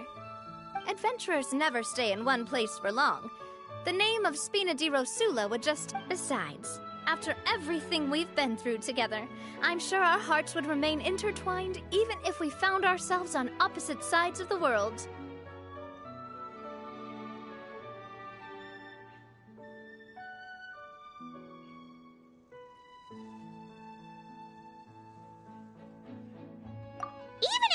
Was far beyond the horizon, she'd still remember the delicious taste of Navia's macaron. I understand now. Then I am very lucky indeed to have been graced with the... I will endeavor to make the most of this short yet fortuitous encounter, and enjoy every moment we spend together. We've got no wine with us, but let's still toast with water, in celebration of this moment.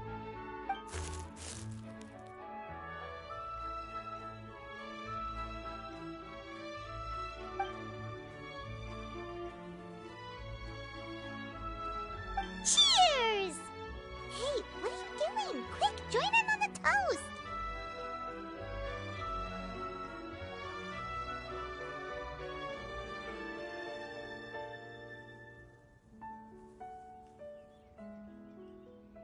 May your travels go smoothly. May the Spina continue to grow. And may our friendship last until the end of time. All set? Let's move out then. I asked some old acquaintances.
The wind knows me.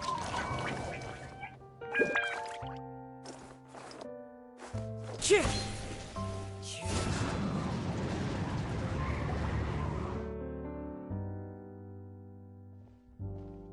Hey there, Ludovine. How's business lately?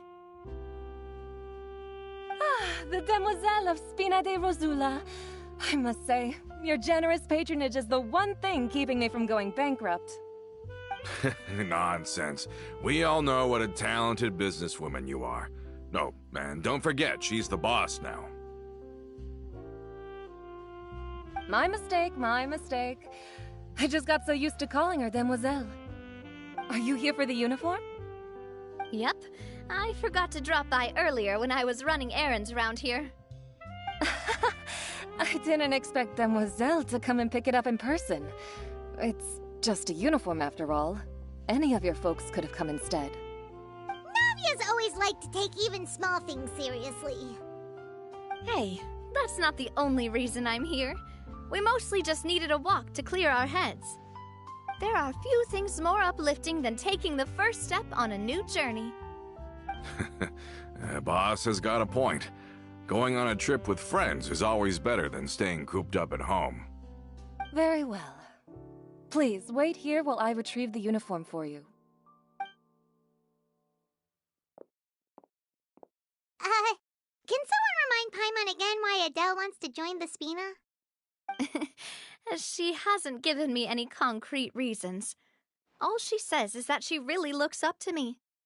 After we cleared her father's name, she became a lot more cheerful and outgoing. It's probably because she now knows for sure that her father was never a bad person. She said she used to be terrified of Papa, so as a result, she found all the rest of the Spina super scary as well. But the Spina is very different now. She mustered up the courage to talk to me, and felt like I could really understand her.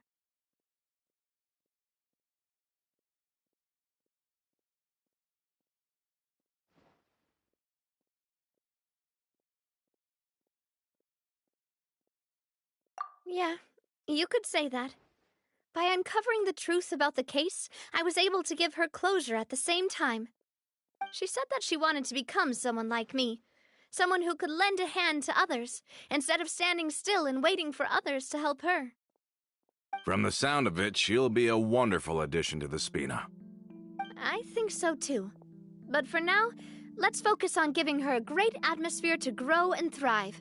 She can commit to us once she's older, and can really make that decision for herself.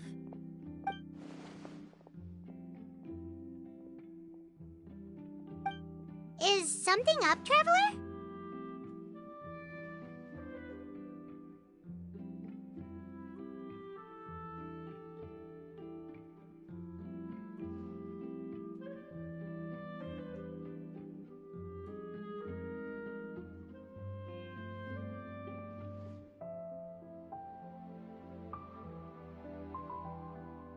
Huh? Tailing? Oh, Paimon's coming. I'll go check it out too. Coulter, please hold on to this for me. All right.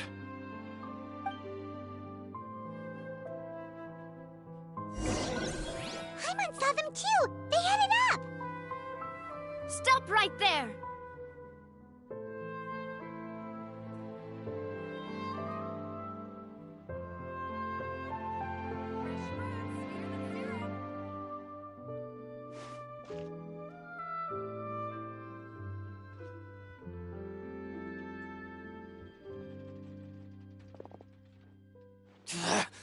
We knew you were going to be difficult!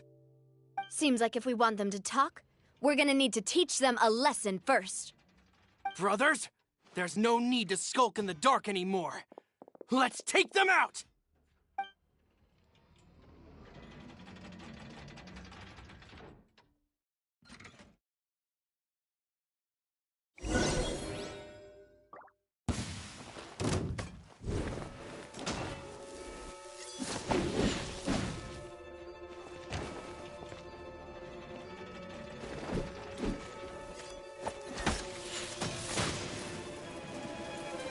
Where'd that come from?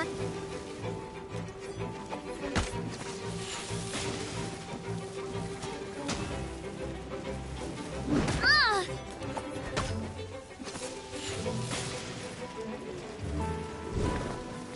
Come on, Navia, focus! Ooh! No! Not me, too.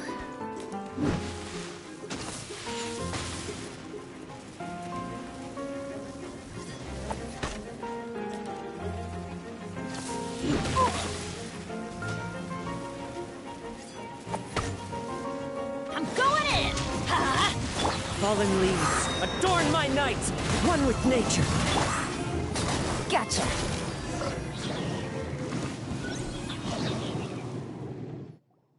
Now, talk. Who are you? And why were you tailing us? Don't think we'll let you off easy if you keep silent.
How did it go, boss?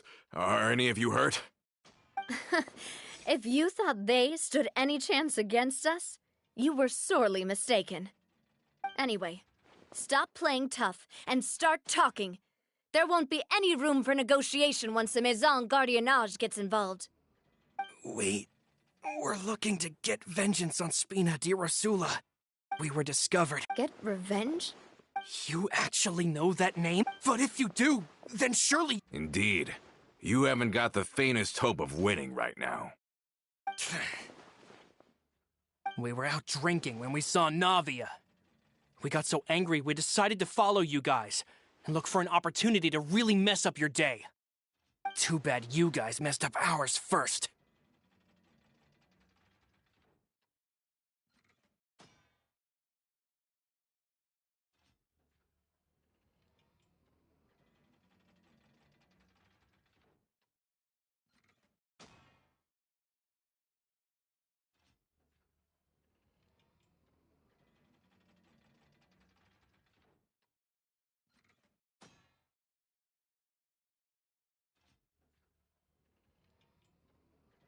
Huh?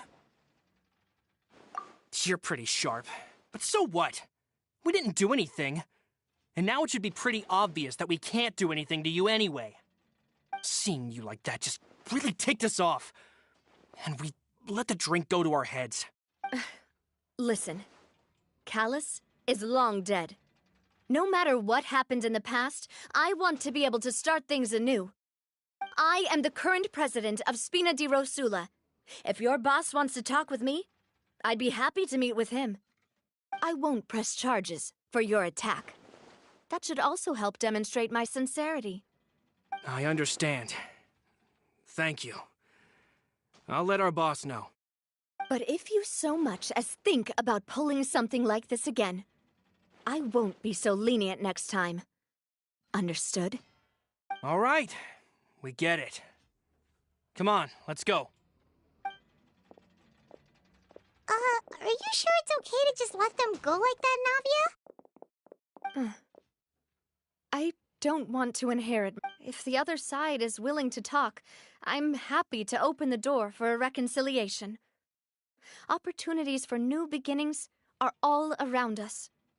I support Boss's decision as well. The concept of an eye for an eye is a primitive practice that has no place in today's Spina di Rosula. Yes. Plus, we already know that they're strapped for cash. If their financial situation is that dire, they don't have what it takes to challenge us. So this may be the best time to talk. I still think we should keep an eye out for Romeo's folks, though. If he decides to ignore the warning I gave his men, then we could still have a fight on our hands. Yeah, those guys definitely didn't look like big fans of yours. I'd rather things not go that far, since, though we haven't talked to each other for years, once upon a time we were all a part of the Spina di Rosula family. Yep, that's how I feel as well. Anyway, now that we've sent them packing, we don't have to worry about those guys anymore. It's getting late already, so why don't we stay the night in the Fleuve Cendre? We can head back to Poisson tomorrow. I'll also ask someone to write Florent a letter and inform him of everything that happened here today, so he can increase security around Poisson and be on guard against any suspicious individuals. Do we have to stay in the Fleuve Cendre again? Even the pillows there smell like seaweed. Sorry, that's just what happens when you live near water and don't get much sunlight. Poisson's pretty much the same though, so I've long since gotten used to it. We can still go out in the evening for some grilled fish and drinks, though. Bet you there'll be people singing sea shanties, too. How does that sound? Huh. That does sound pretty cool. Okay, Paimon's on board now. Let's go! Paimon wants to sing, too!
Coming back here really does feel like this place is starting to grow on Paimon.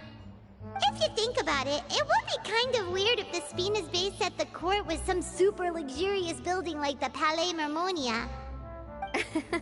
Totally. Right on the money, Paimon. Although, of course, with the continued growth of the Spina, Papa wanted Poisson to eventually grow into a metropolis, not unlike the court. He was a very ambitious man, who rarely looked behind or beneath him. For better or worse, that always made him stand out from the crowd. And that's also why people hated him just as much as they loved him. All right. Why don't you go wait for me at the restaurant? I'll go do some prep, and I'll get someone to tidy up your room while I'm at it. You can use the same room as last time. You still remember the room number, yeah? Yep. Kinda hard to forget when there are only so many rooms here after all. Oh, did I just hear someone taking a dig at Fleuve Cendre? I'll tell my guys to stuff your pillows full of actual seaweed right now. Oh, Paimon, sorry! Please have mercy, Navia. If you do that, then Paimon really won't be able to sleep at all. I was just kidding. Be on your way now.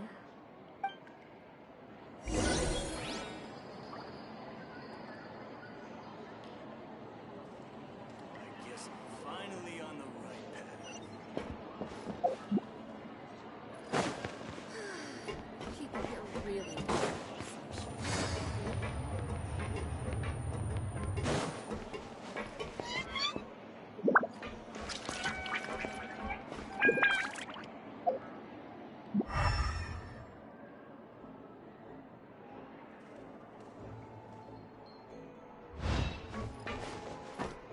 Just say what you mean. No problem.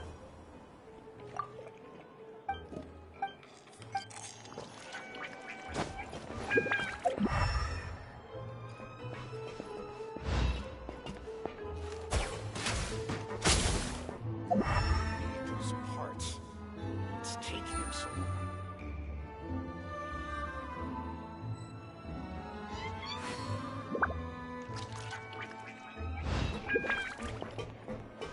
I guess finally.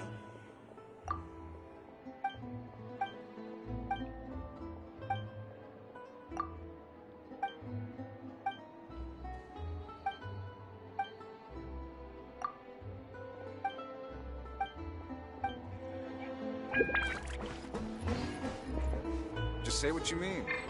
No problems, too.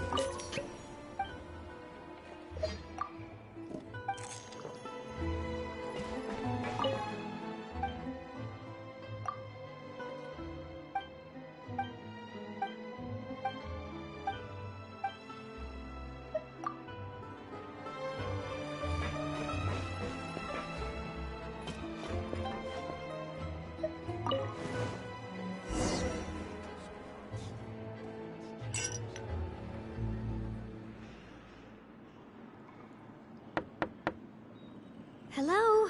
Are you asleep yet?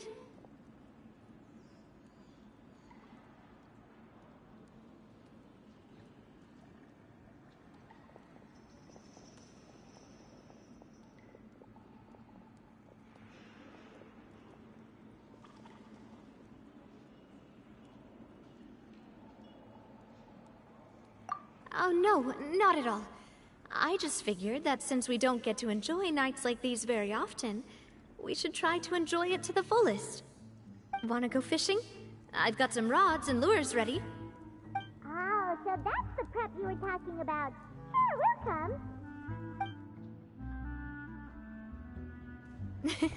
Hopefully I didn't wake you or anything.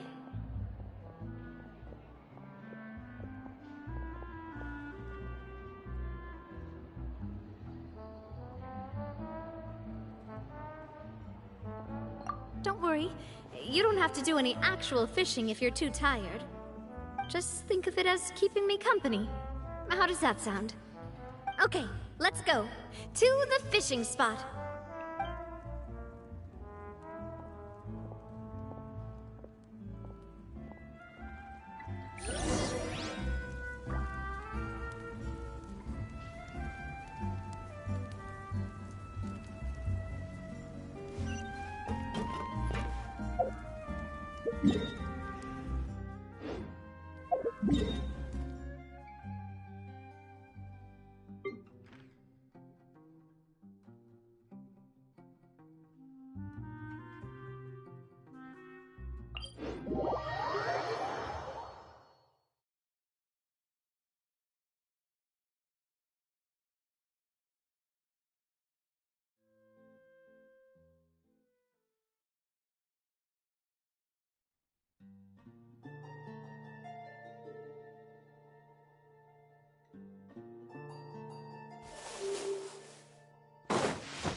Busted. Illusion shattered.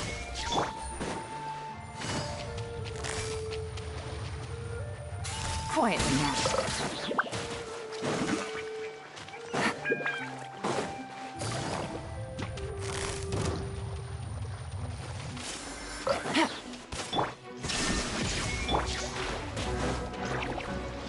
The wind knows me. Torn to oblivion. Ha! Ha!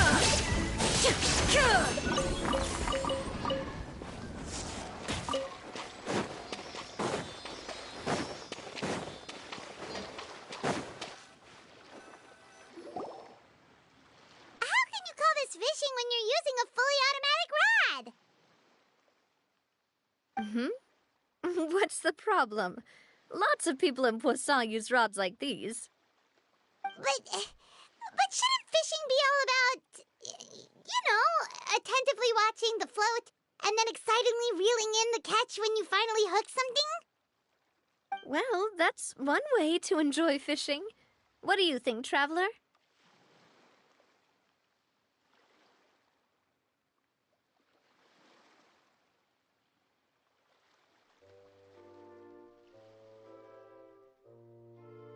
Then, let's... Honestly, Paimon... It might just be some... That's a thing. I'm sure you'd... My father always... My mother never... All the members... No matter what Papa yelled... Paimon would have never... But once, I learned then, because... If you do falter... Sorry. Basically, I was just saying that the nurturing... And if that's the only... Is that why you let... Hey, look! I think you've got something... But why is it... Oh, there must be something wrong. We can't let it get away. Come on, you two. Let's catch it. You want Paimon to help too?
You didn't attach a hook to your line?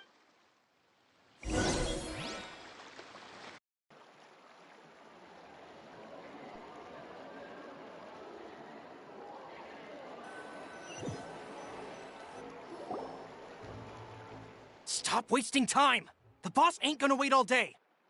We'll go ahead with the operation tomorrow. Do with that information as you wish.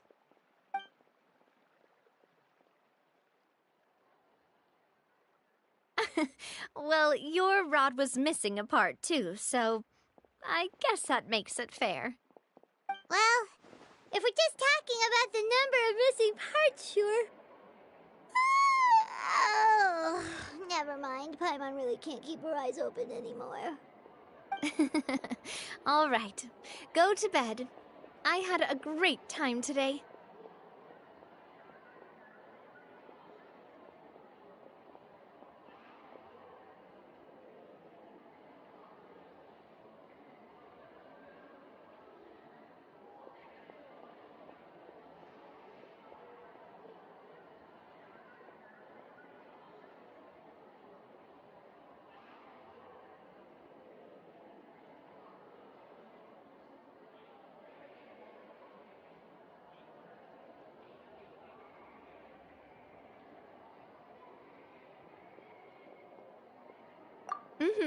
See you tomorrow.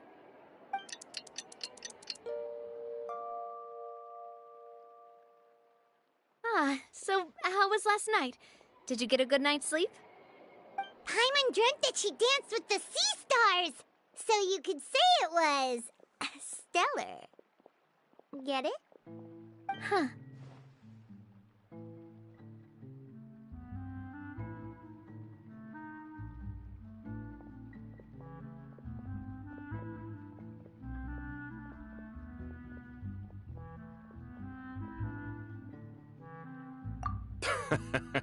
I didn't know you had such a great sense of humor. See? This guy gets it! Anyway, let's head out. I'll arrange for a boat to take us back to Poisson. I'm sure Adele will be happy to see you two again. Paimon hopes she'll really appreciate your gift. I hope so too.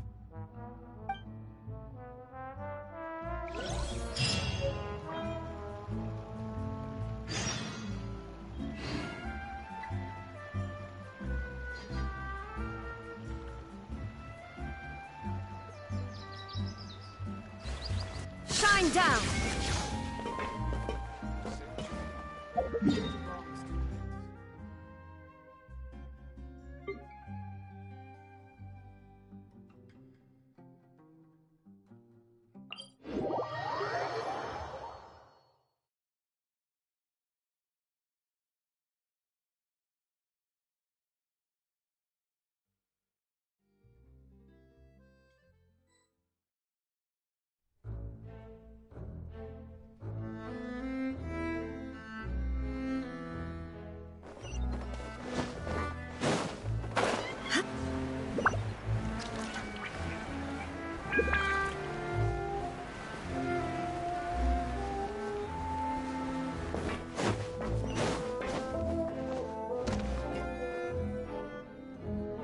Adele, we're back! We brought you a gift from the court, too. Whoa! Thank you so much, boss! Don't call her boss, okay, Adele? Just Miss Navia would be fine. Oh, it's all right. I don't mind. Besides the gift, I've also got another surprise. Guess who's here? It's been a while!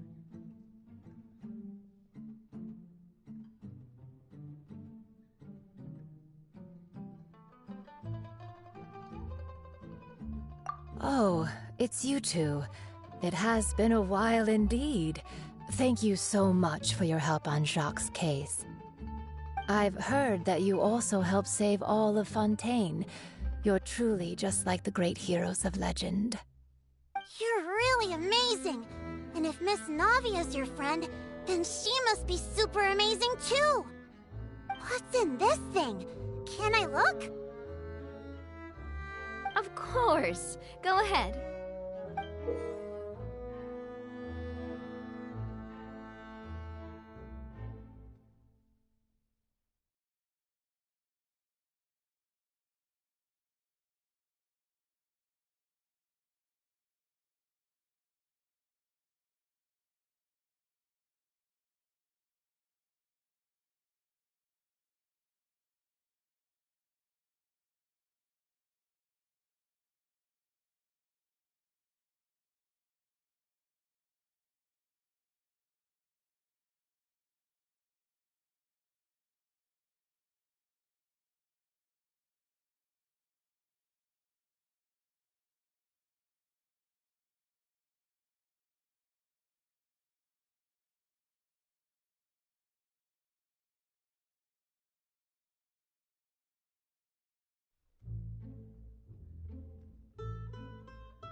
de Rosula uniform! Is it for me? But isn't it a bit big? Well, it's a gift for future you. When you first told me that you were interested in joining the Spina, I was overjoyed. But it's the Spina's responsibility to protect everyone as well. Being a member means becoming involved in all kinds of dangerous situations. And since you're still young, I don't want your mom to have to worry about your safety. So I turned you down then by telling you that you'll have to wait until you're older. But this uniform is a promise that you can join us once you're old enough to wear it. Oh, so that's it! Well, thank you so much, Miss Navia. I'll work hard and grow up as fast as I can. But you can't really grow up faster by working hard. You've got to be patient. Everyone, I'm really grateful that you remembered my daughter's wish and took it seriously. Thanks to the protection of the Spina, even though her father's no longer with us, we've still felt plenty of warmth and security. Oh, it's the least we could do. As long as you live in Poisson, even if you're not an official member, you're still part of the family. Boss! Huh? Is something up, Florent? I've got something urgent to report. Romeu and his folks have gathered outside Poisson and even shipped in a huge pile of explosives! What? Explosives? What do they want? It seems like they've been planning this for some time. We started investigating as soon as we received your letter yesterday. But Romeu and his folks must have gotten wind as well, because they abandoned their former posts before we could even check on them. We investigated their tracks and found out that they're after Poisson. Could they have smartened up since we caught them red-handed at the court? Seems like they've got no interest in sitting down and talking at all. We should have gone straight to the Maison Gardiennage. Sorry, I underestimated the situation. Well, too late now, I suppose.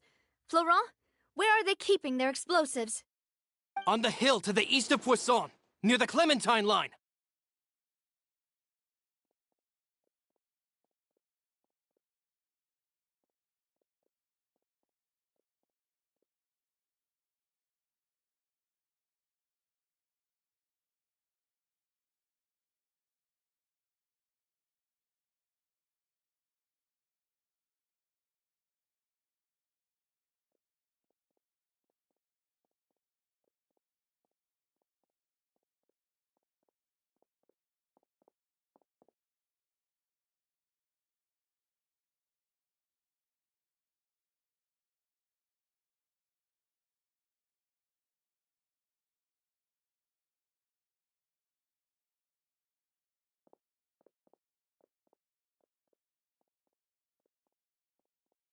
They want to blow up the Clementine line?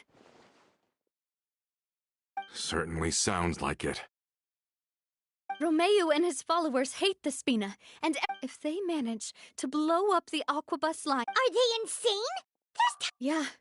If they've been planning this for... We have to issue an evacuation order to the townspeople, and get them as far away from the entrance as possible. That should save them from the worst of it. Let's get everyone onto our ship. That should be the safest place. My dear partner, can I leave the Clementine line? If the explosives do go off, not only would the people of Poisson be in danger, any aquabuses using the line would plummet to the ground. Let's stop their insanity first, then settle the score with them.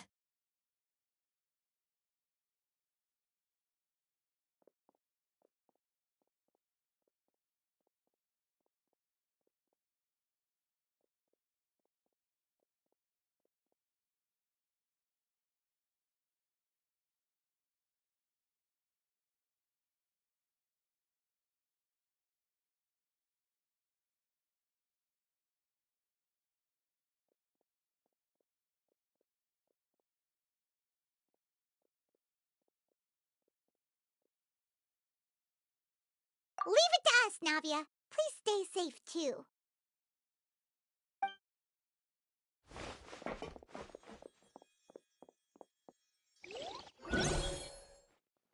Let's go, you two. We've got to act fast. Miss Coralie, please take Adele to the ship.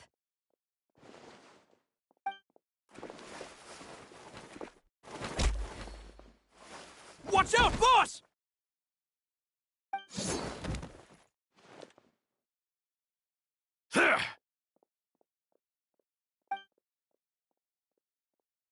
What do you think you're doing, Coulter?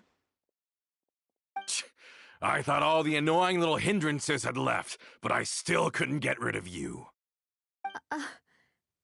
You mean this was all a trick? So that you'd be left alone with me? Coulter, are you with Romeo too? Oh. I get it now. You knew about their plans all along. You only told us they were doing badly so that we'd drop our guard. Not quite. Though I share their positions on some issues, I've never cared for his more radical ideas. And that's because, out of the entire Spina di Rosula, I only hate you. Only you, Navia. You better stick close to me. Romeo promised me that he would leave Poisson alone if I could just take you out.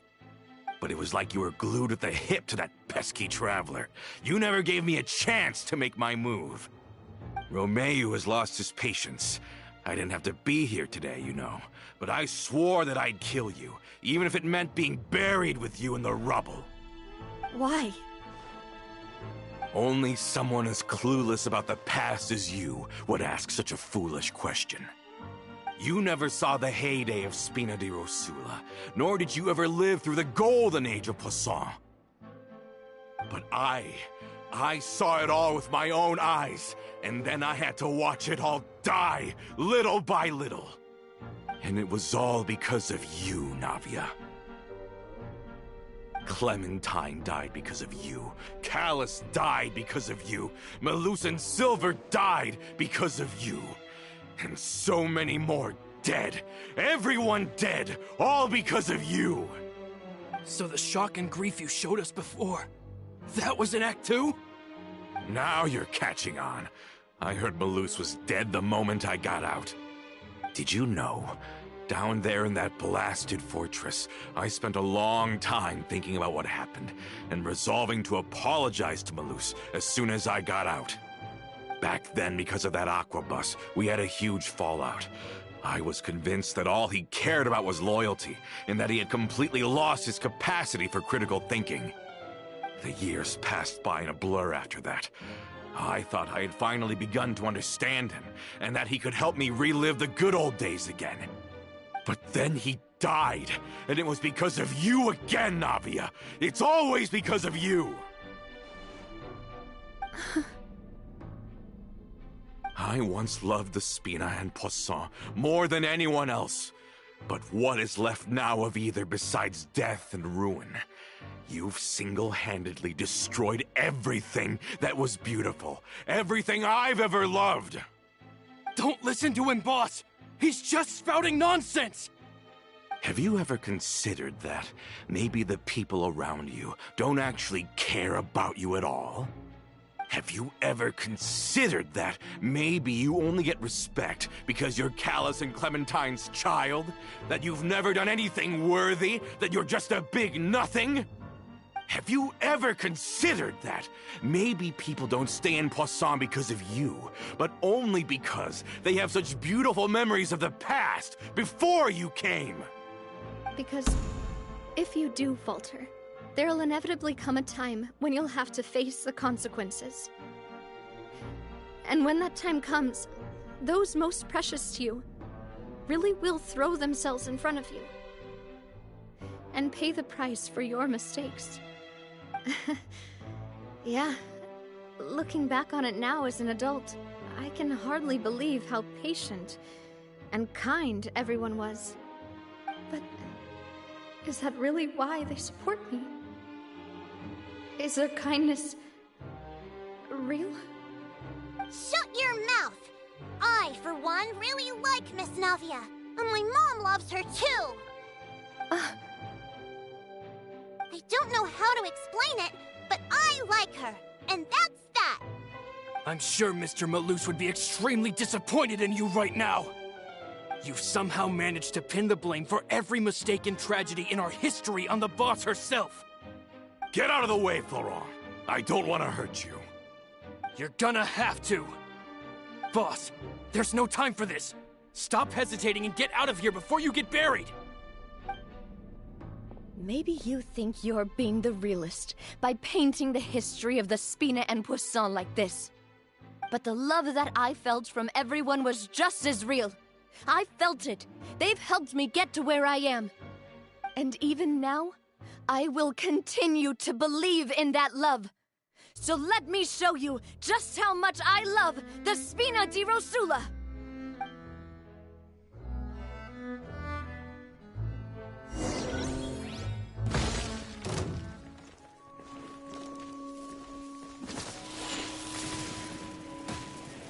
Where'd that come from?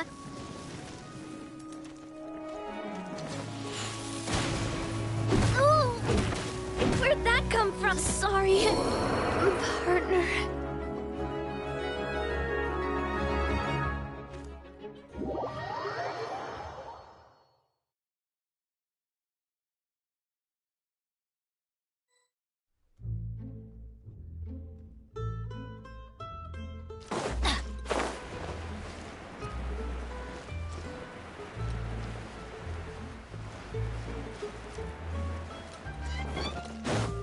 Adventure time! Let's go, you two. We've got to act fast. Miss Coralie, please take Adele to the ship.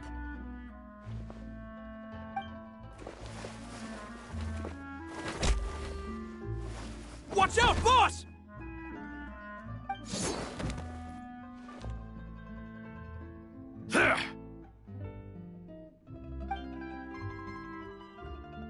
What do you think you're doing, Coulter? I thought all the annoying little hindrances had left, but I still couldn't get rid of you. You mean this was all a trick? So that you'd be left alone with me? Coulter, are you with Romeo too? Oh. I get it now. You knew about their plans all along. You only told us they were doing badly so that we'd drop our guard. Not quite. Though I share their positions on some issues, I've never cared for his more radical ideas. And that's because, out of the entire Spina di Rosula, I only hate you. Only you, Navia. You better stick close to me. Romeo promised me that he would leave Poisson alone if I could just take you out. But it was like you were glued at the hip to that pesky traveler. You never gave me a chance to make my move. Romeo has lost his patience. I didn't have to be here today, you know. But I swore that I'd kill you, even if it meant being buried with you in the rubble. Why? Only someone as clueless about the past as you would ask such a foolish question. You never saw the heyday of Spina di Rosula, nor did you ever live through the golden age of Poisson. But I saw it all with my own eyes, and then I had to watch it all die, little by little. And it was all because of you, Navia. Clementine died because of you. Callus died because of you. Malus and Silver died because of you. And so many more dead. Everyone dead, all because of you. So the shock and grief you showed us before, that was in Act 2? Now you're catching on. I heard Malus was dead the moment I got out. Did you know? Down there in that blasted fortress, I spent a long time thinking about what happened, and resolving to apologize to Malus as soon as I got out. Back then, because of that aquabus, we had a huge fallout. I was convinced that all he cared about was loyalty, and that he had completely lost his capacity for critical thinking. The years passed by in a blur after that. I thought I had finally begun to understand him, and that he could help me relive the good old days again. But then he died, and it was because of you again, Navia. It's always because of you. I once loved the Spina and Poisson more than anyone else. But what is left now of either besides death and ruin? You've single-handedly destroyed everything that was beautiful. Everything I've ever loved. Don't listen to him, boss! He's just spouting nonsense!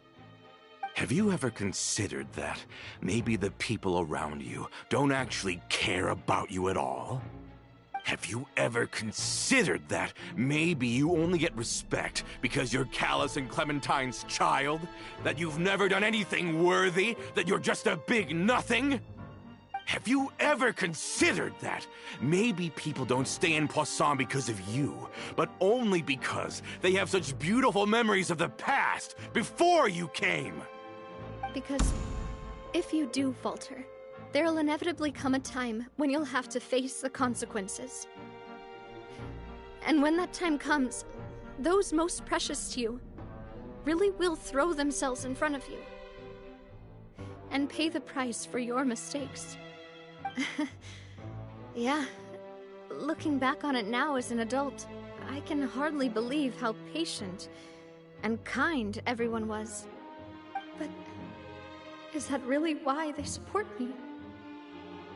Is their kindness real? Shut your mouth! I, for one, really like Miss Navia, and my mom loves her too! I don't know how to explain it, but I like her, and that's that! I'm sure Mr. Malus would be extremely disappointed in you right now. You've somehow managed to pin the blame for every mistake and tragedy in our history on the boss herself. Get out of the way, Florent. I don't want to hurt you. You're gonna have to. Boss, there's no time for this. Stop hesitating and get out of here before you get buried. Maybe you think you're being the realist by painting the history of the Spina and Poisson like this. But the love that I felt from everyone was just as real. I felt it. They've helped me get to where I am. And even now, I will continue to believe in that love. So let me show you just how much I love the Spina di Rosula.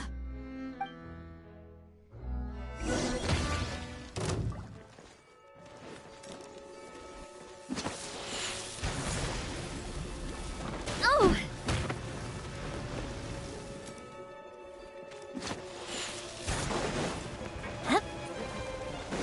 Coming at ya!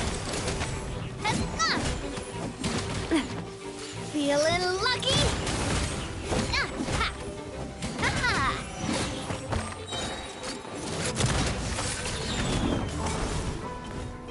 Attack! That's the way. Hey there! Just a little longer. Ah! Watch out!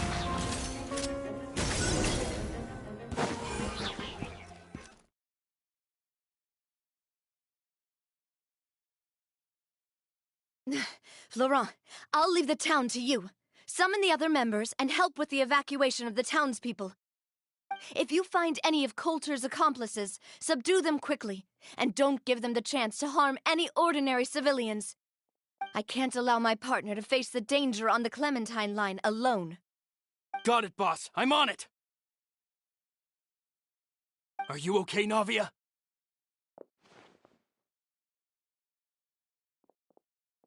I don't know, but I have to go.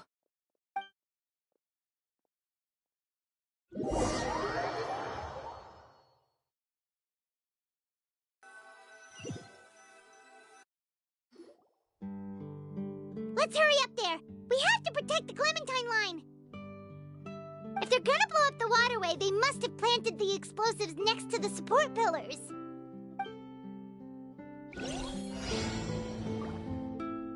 It always rains when I go on an adventure. Don't stand too close to me, or you might get hit by lightning too. Benny's adventure team, assemble!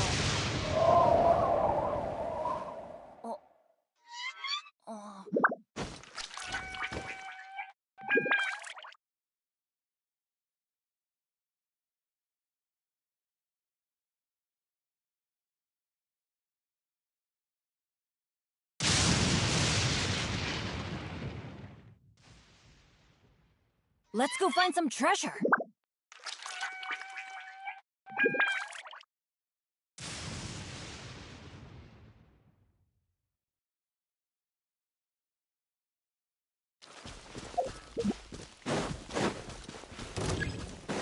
Everybody stand! Into the wind.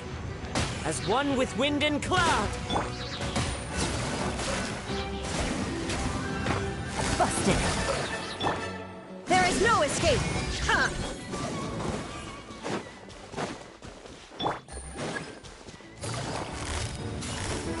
Gotcha. Illusion shattered. We certainly brought a lot of muscle. They're really slowing us down. But if we're meeting resistance, we must be heading in the right direction. Busted. The wind knows me. Let's light it up! These must be the explosives, right? And this is the control mechanism. How can we disable it? Oh, Paimon's too scared to touch any of this stuff.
Huh? There's a strangely shaped hole here. What is it for?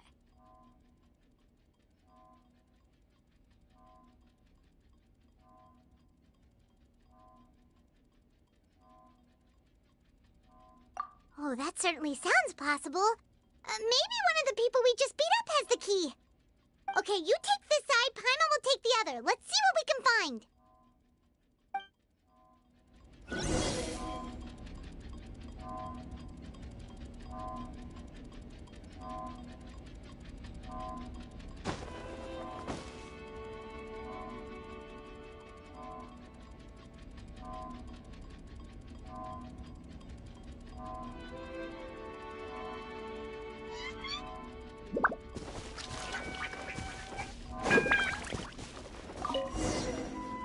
Oh, you found it! That's amazing!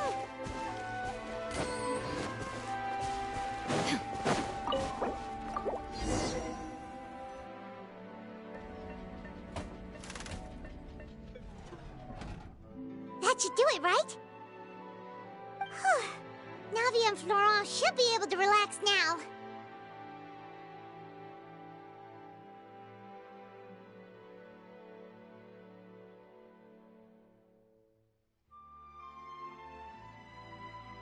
Oh, you're right. They could have set explosives elsewhere, too. Let's go.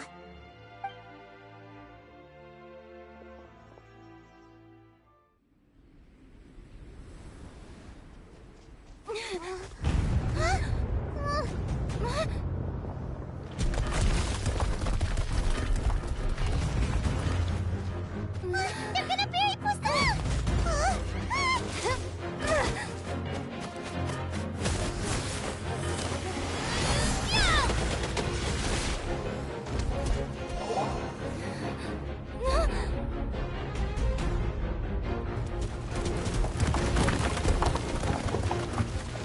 Great work, partner. Just leave the rest to me. Watch out, Navia! You can't block them all! Block? I'm doing this the Spina way.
I heard from Thierry that even they're your enemies now.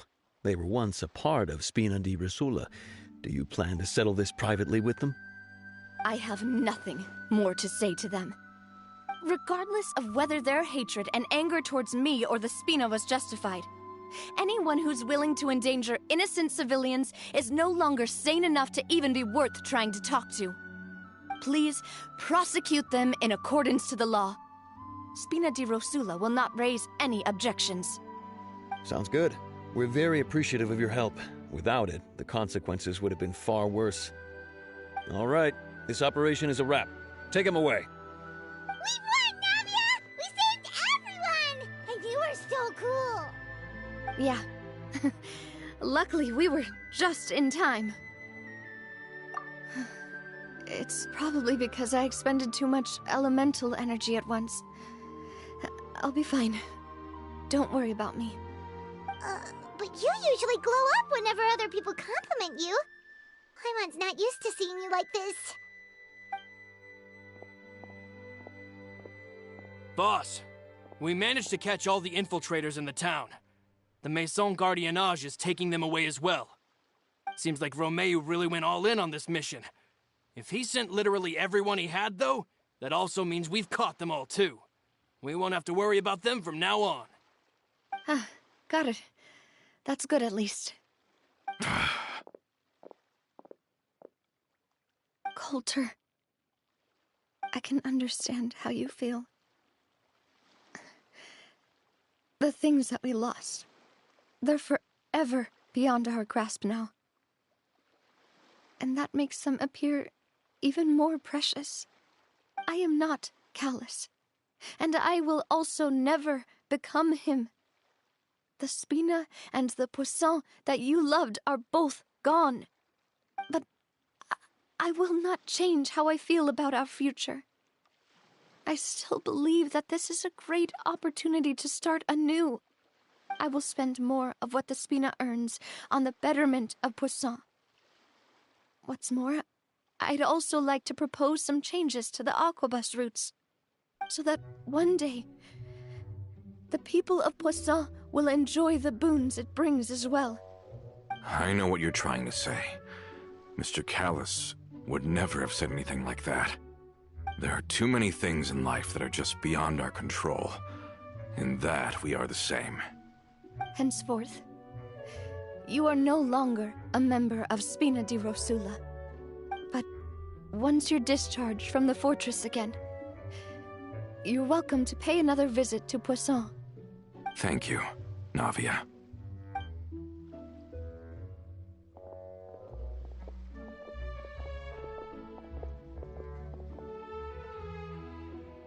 As I thought. Boss really is a kind and gentle person. She is also, I must say, a truly unlucky person. Thank you for protecting the Clementine line. I was actually really scared, you know. I mean, even the Callus line won't be getting rebuilt anytime soon. If I'd lost the Clementine line too, I wouldn't know how to live with myself. A name is a way to etch a memory onto the world. Losing the line that bears her name, that I can see every day, would be like losing my mother all over again. Seeing it still standing there, tall and proud, it makes me really happy. What happened while we were gone? Honestly, you look more upset than tired or anything. Just give her some time.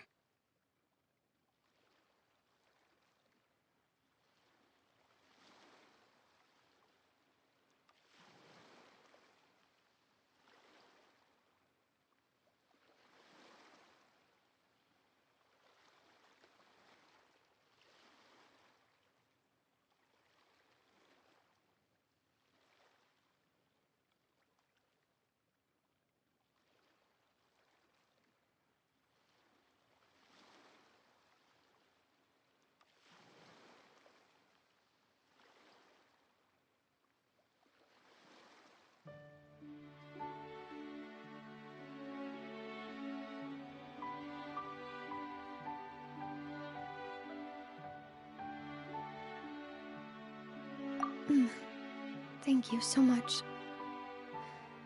Can you give me a hand? I really don't have much strength left. Traveler, I want to ask you something. And please, tell me the truth. Do you really see me as your partner? Of course. That's good then. Hearing that, it brings me more relief than I can say.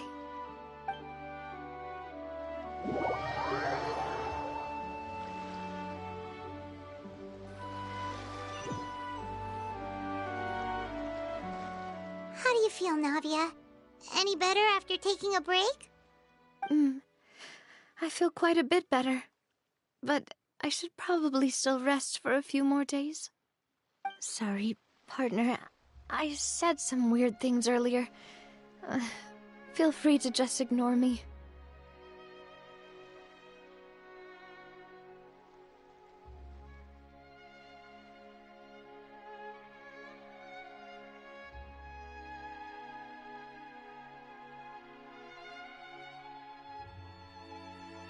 I used to think that I'd never doubt myself. But you could say I've discovered that I'm not as strong as I thought I was. Coulter mentioned my parents.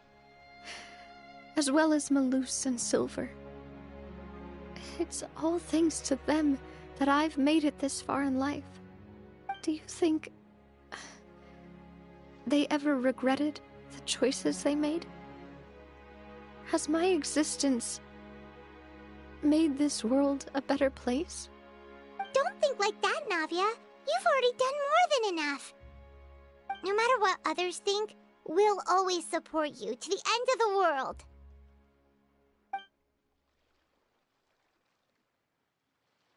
Well, since it's ended up like this, I suppose it's time for me to make a confession as well. There's something that I've been keeping from you as well, boss. Please, follow me. Everything is already prepared. Florent, I hope you can understand that I can't deal with any more shocking revelations right now. Don't worry. This surprise will be a pleasant one.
Why is everyone gathered here?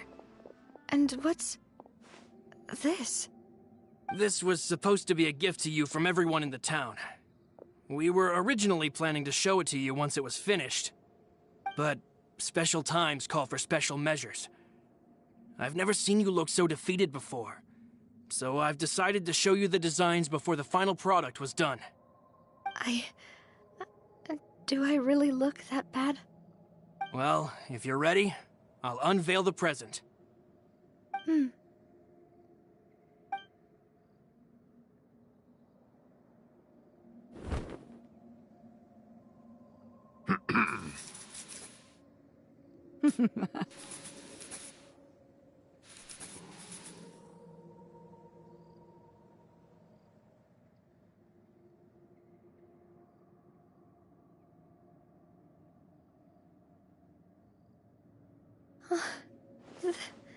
This is...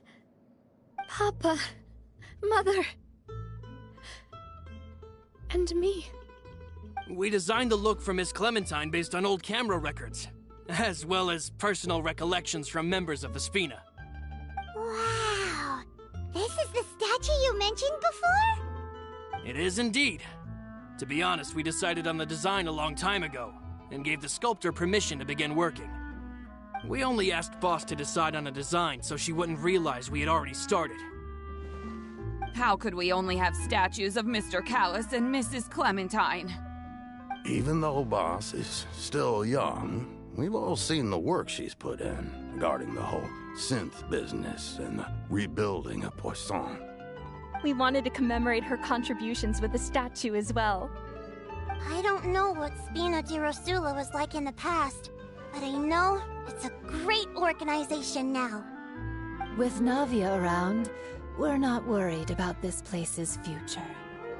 We are gathered here today to tell our boss that we support you and believe in you wholeheartedly.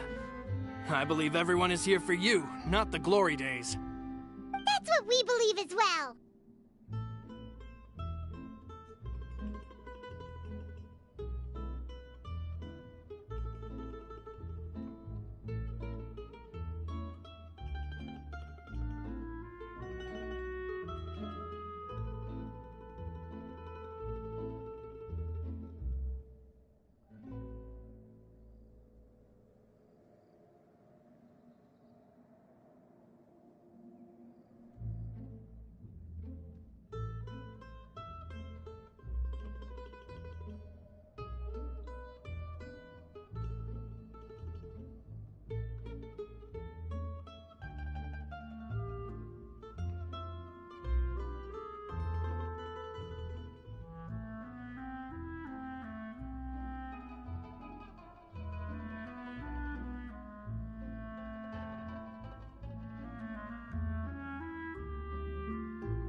Thank you so much, everyone. Then I'll be brave and just accept everyone's support for what it is. This really is quite the surprise. I never thought that I'd have the chance to stand next to my mother. Not even in my wildest dreams.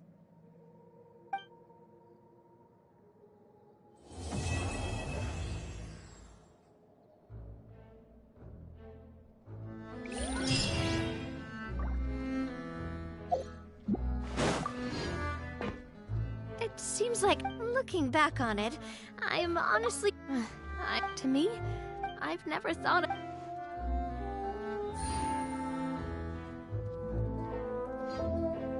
It seems like, looking back on it, I'm honestly in... You know, I've thought about it before. Even though the Aquabus...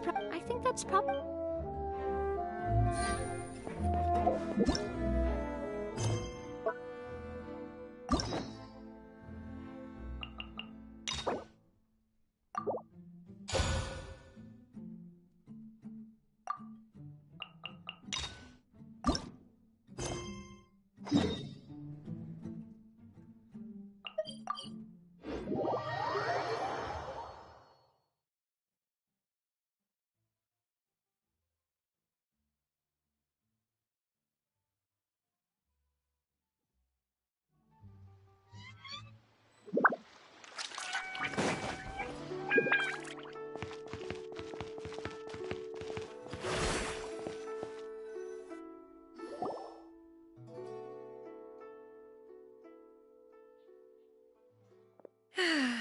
It is just as one expected.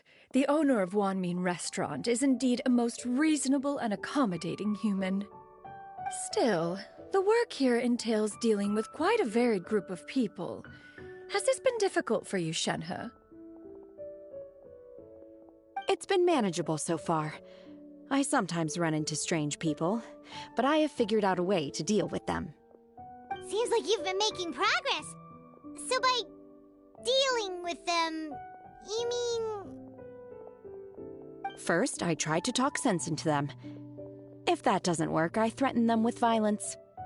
At this point, they usually decide they are in favor of a civil conversation. Oh, how should Paimon put this?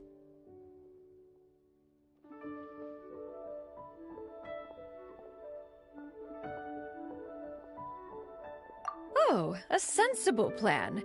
One is gladdened to see you integrate so well into human society. And you, Master? How have you been? Simply marvelous. Though Mount Outsong has scarcely enjoyed your presence recently, one has hardly found the pleasure of one's own company to be lacking. I see. Just as expected of Master.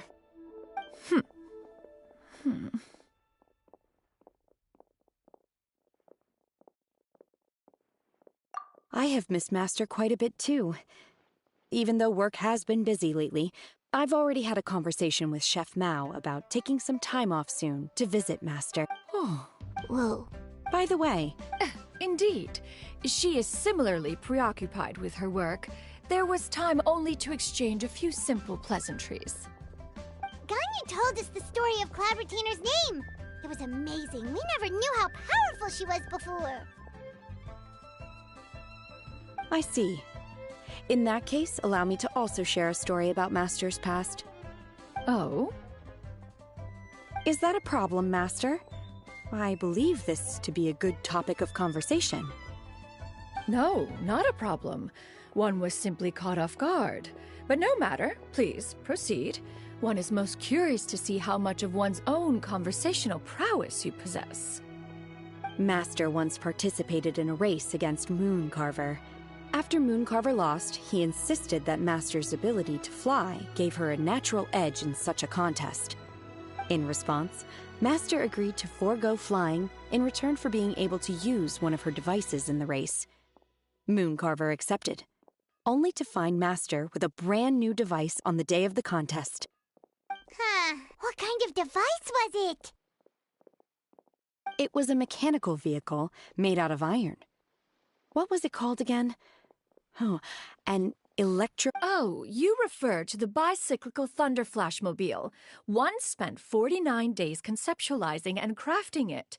It need only be infused with adeptal energy, and it can cover thousands of miles in one day. Oh, it boggles the mind why Mooncarver ever supposed he might best me in a contest of locomotion.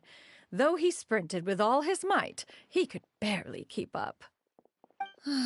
Alas, the one flaw of my mechanism lay in its weakness against mountainous terrain. One was thwarted mere seconds from victory, when it was thrown off course and failed to make it across the final stretch. Truly a most unfortunate turn of events. Anyway, do go on, Shenhe. Master, that was the end of that story.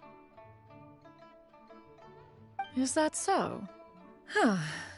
With you gone, one has seldom felt the desire to call upon those old fossils for another contest. What is a race without spectators, after all? Have you been lonely, Master? Lonely? Huh. At one's age, entire human generations come and go in the blink of an eye. Even one's own self-directed musings can span several days and nights. 'Tis a most foreign sentiment. The mere mention of it is preposterous.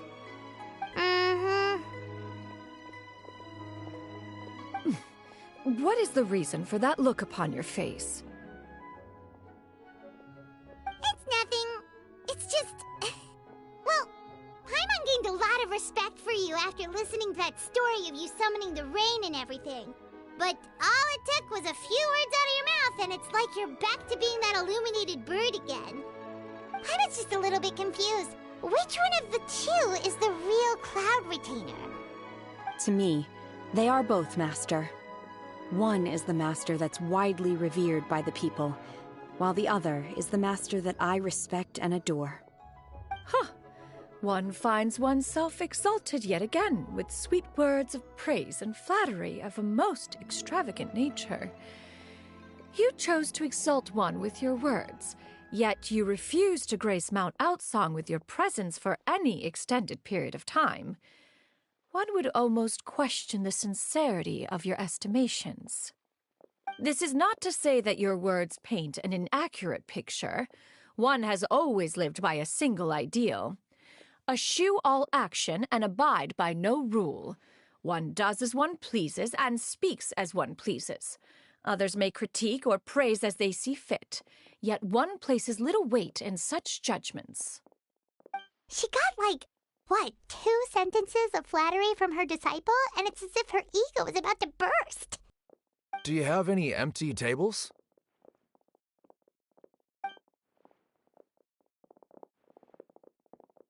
Hey there, could we get another fish stew?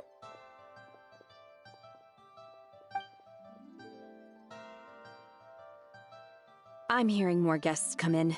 I should get back to work. Alright, good luck with the lunchtime rush, Shenhe. I'll try my best.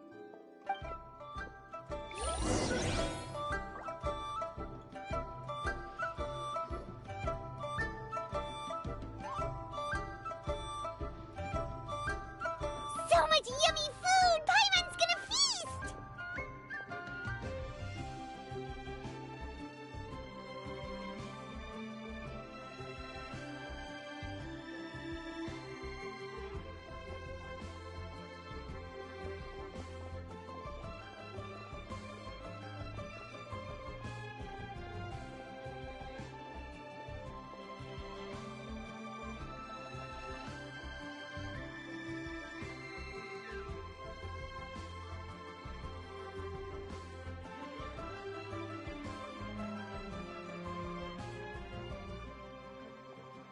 One is fond of all kinds of delicacies and delights in a multitude of flavors. The dishes here demonstrate no shortage of culinary skill. Their unique flavor profile has left one more than satisfied. In fact, one has been struck by quite the fit of inspiration. One has already begun to conceptualize the next generation of supreme cuisine machines. Everything's so tasty! A bit too hot at times, but still super tasty. I'm sorry, miss, but our tables are full. Shall we try somewhere else, Granny? But it smells so delightful. Can we really not eat here? My poor legs can't go on for much longer. Well, you could always check with some of the other guests and see if anyone's happy to share a table. Okay, I'll ask around.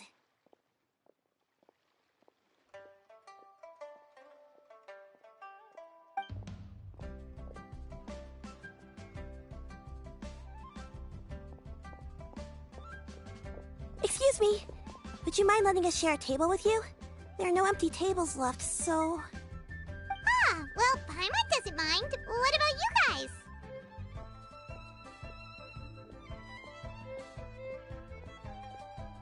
Great! Thanks so much. My name is Shuyu, and this is my granny, Yuendai. Granny?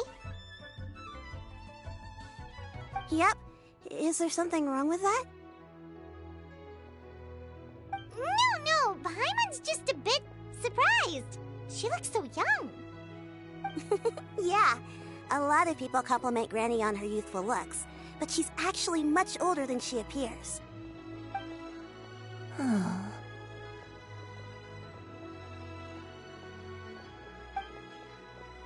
Granny, why don't you take a seat? Come on, it's not polite to stare. Huh. Have we met before? No. 'Tis a fated meeting, then. Please, take a seat. What would you like to eat, Granny? I can order for you.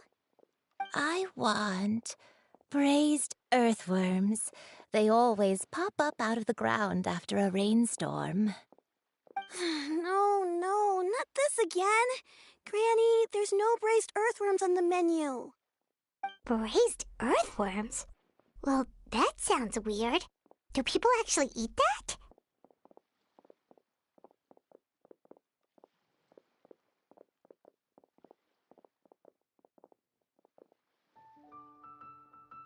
Right, that's what Paimon was thinking too. Need any help? Help? Oh, do you mean with Granny? Thanks, that's nice of you to offer. Granny has pretty bad dementia, so her memory's getting worse all the time. She's always saying things that sound kinda confusing. Actually, her memory's been bad ever since I was little. But it's gotten so bad lately that I even have to remind her who I am every morning.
They died young.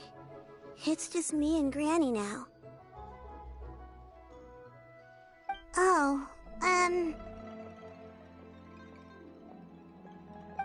but it's okay. Don't feel bad. Granny loves me a lot, and I love her a lot too. Sure, it's hard at times, but you just gotta make the best of the life you've got. Wow, you're really tough for your age, kid.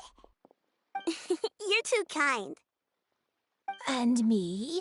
What about me? You're tough too, Granny. Plus, you're really gentle, and you're always there for me. Yes, and it's hardly as if I forget everything. I still remember the important things. Wait, what was that really important thing again? Ah, I remember now. It was a dream. I had a dream where everything was dark. Someone was standing in front of me. She told me to come and find her, and that once I'd found her, I would be free. Huh? That sounds super important. But how come you've never told me about it before? It was just a dream, so I forgot about it. But I'm in a good mood now, and somehow I remembered it again. You know, I believe I've had this dream a great many times. But just how many times have I had it? Now that I do not remember. Wait, so you have a reoccurring dream where someone's talking to you? That sounds spooky. Oh, does that mean you're possessed?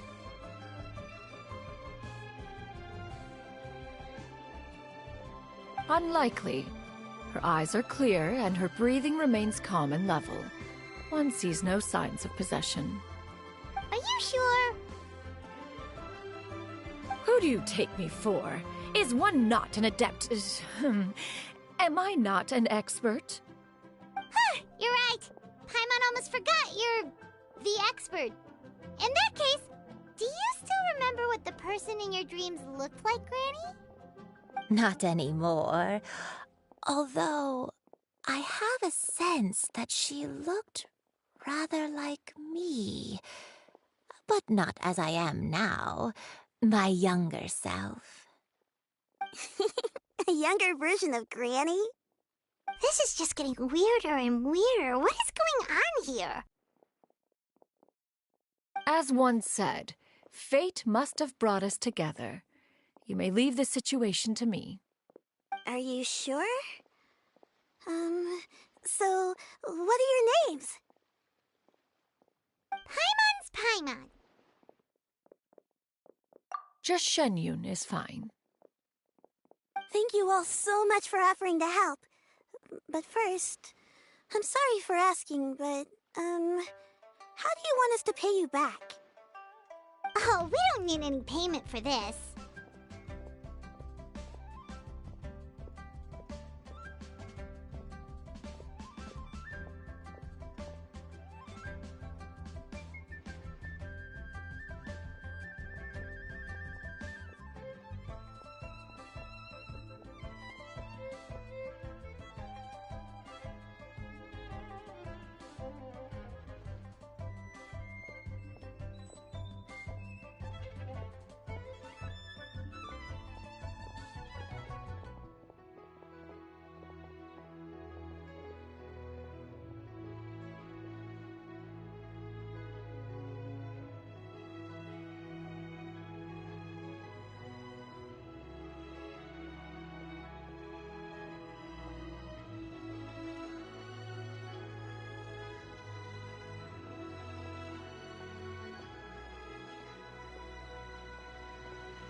Thank you so much!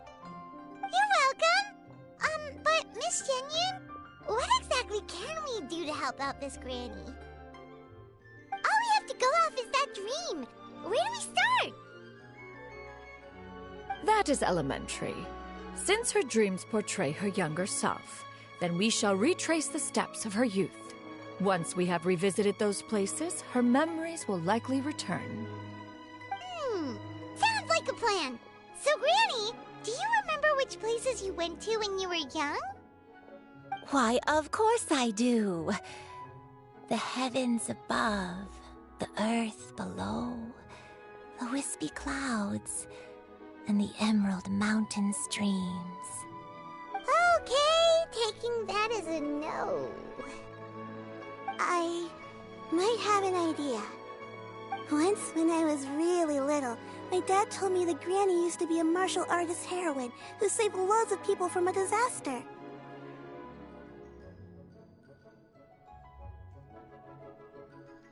If it's true, then maybe they wrote about it in the history books or something.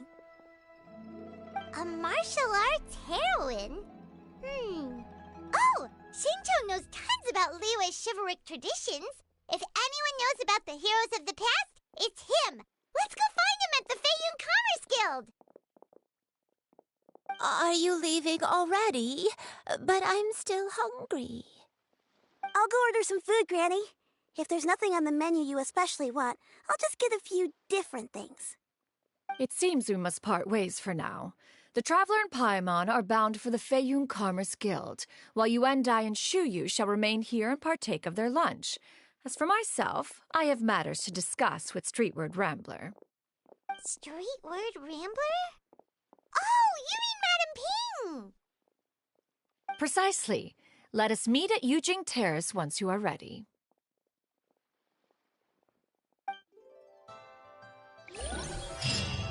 This price, the food is unbelievable. I've always wanted to try this place. Cheap and tasty chop suey. Must have iron stomachs. For this price, the food is unbelievable. To your heart's content.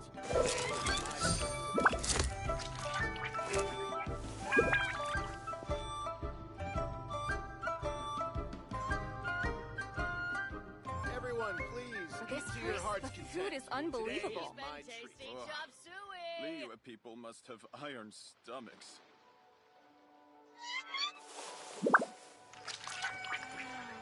For this price, the food is unbelievable. I've always wanted to try this place. Today is my treat.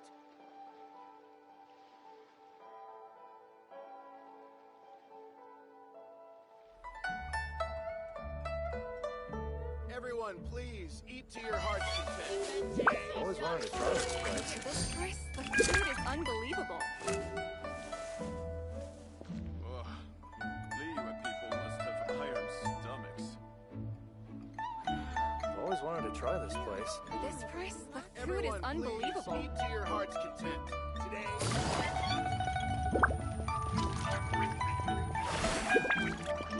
Cheap and tasty chop suey. For this price, always wanted to the try food this is place. unbelievable. Eat to your heart's content. Today is my treat. Wow. Liyue's really got a lot going for her. Liyue people must have iron stomachs. Everyone.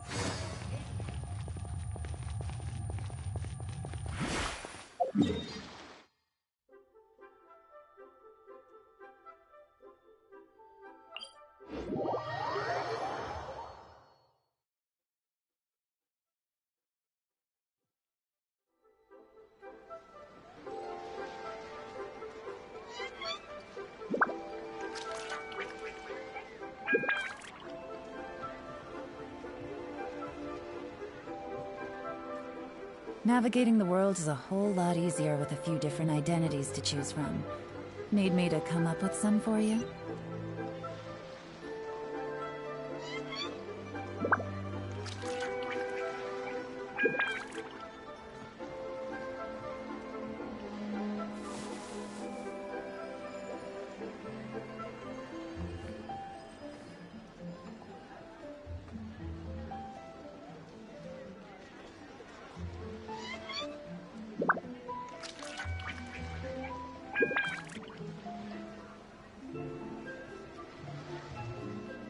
I got a new letter from an informant. Looks like the situation has changed again.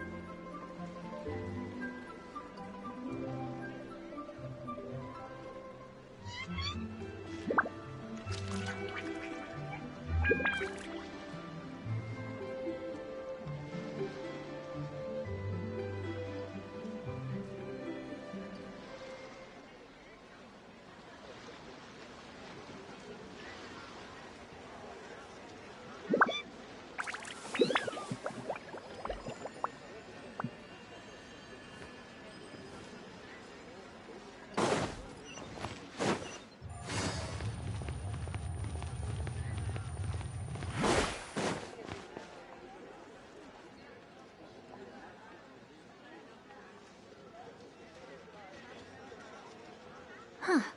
It's you two. What brings you here? Shincho! Great, we found you! We wanted to ask you about something.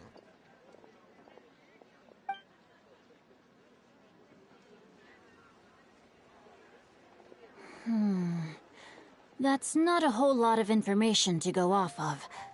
I don't know if I can say for sure.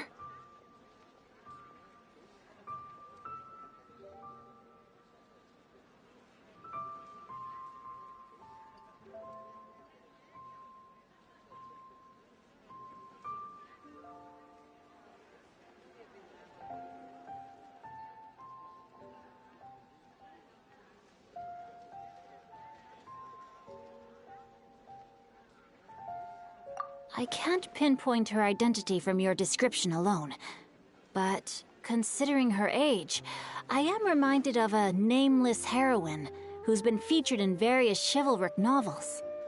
Nameless heroine? That's right. The novels often speak of a great drought from 50 years ago. As the people suffered, a nameless heroine appeared and began to clear away evil spirits and bandit camps. The people idolized her, but never learned her name. All they knew was that she always acted alone. Later, though, she supposedly fell in love with a similarly noble-minded exorcist from Mount Tianheng. They were well matched in more ways than one, often fighting together as a fearsome duo of otherworldly strength. After the drought ended, the heroine and the exorcist left the public eye and began living a reclusive life in the mountains. All that remained were tales of her incredible accomplishments. The way this nameless heroine faded from fame into obscurity later in life is not too dissimilar from Miss Yuendai. I hope that's somewhat helpful.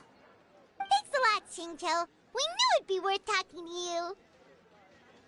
It's nothing at all. Just something I came across while reading. I did do a bit of extra research on her story, but it was just out of personal curiosity. Well, Paimon still thinks that's super cool. Oh, wait, Shincho, if you've read up on her, do you know of any places often associated with her? Let me think. In the novels, the nameless heroine always appeared near one of 3 places.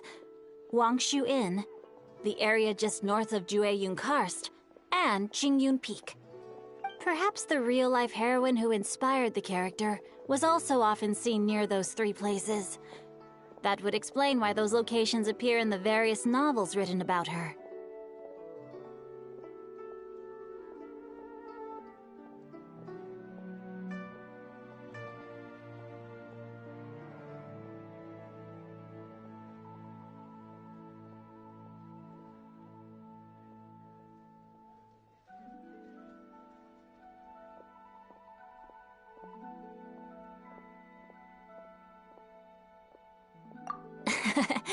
You're welcome.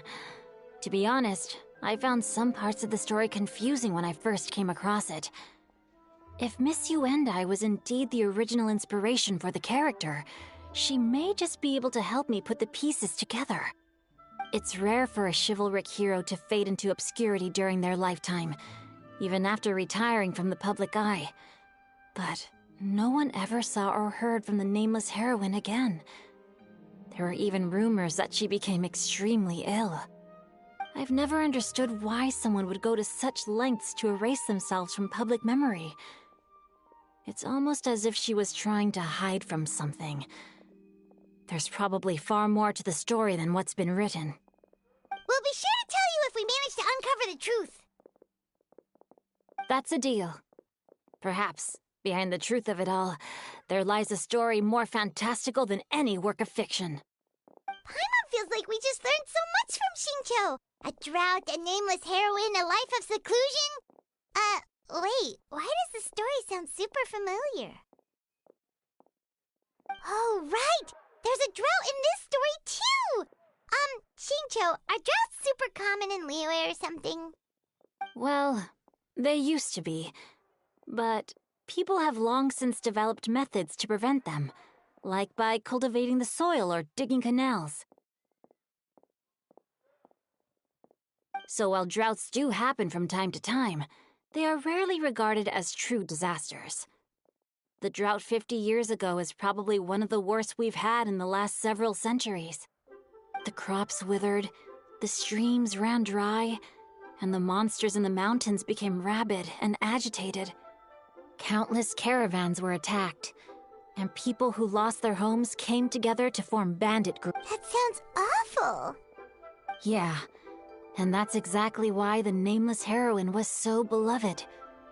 She must have been someone of true integrity, to do so much for the people while asking nothing in return.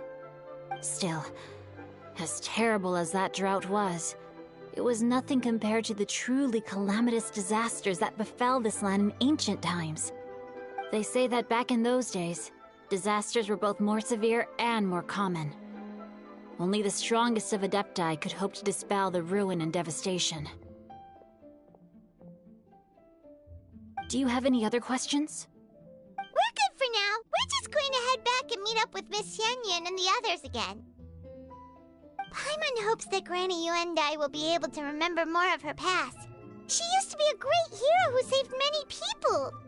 So sad that she can't recall any of it. Anyway, we'll be off now. See you some other time, Xingqiu. Thank you so much for your help. It's no problem at all. Safe travels.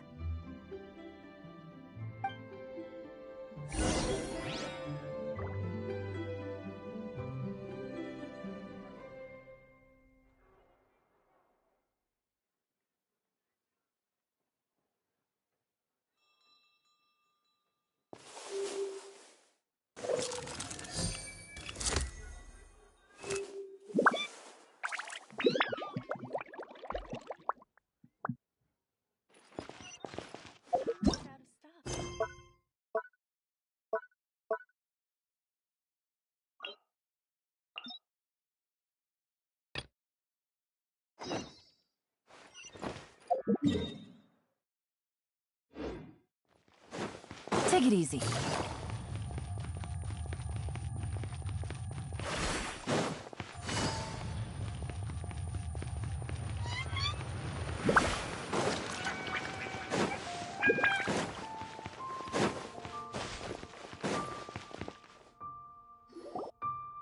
I have recorded the tune that you requested. I hope it will be of help to you. Oh, thank you. Straight word, Ping. What has amused you so? Oh, it's no serious matter. I was just reminiscing about the last time I saw you in this form. Time has wrought such change in this world, and yet you appear just the same as ever. Time has little bearing on one's existence, nor has one keenly felt its effects whilst dwelling at Mount Outsong. Nevertheless, Ping, one would like to seek your counsel on a personal matter. Oh, why so formal all of a sudden? I must say, you're making me a little nervous.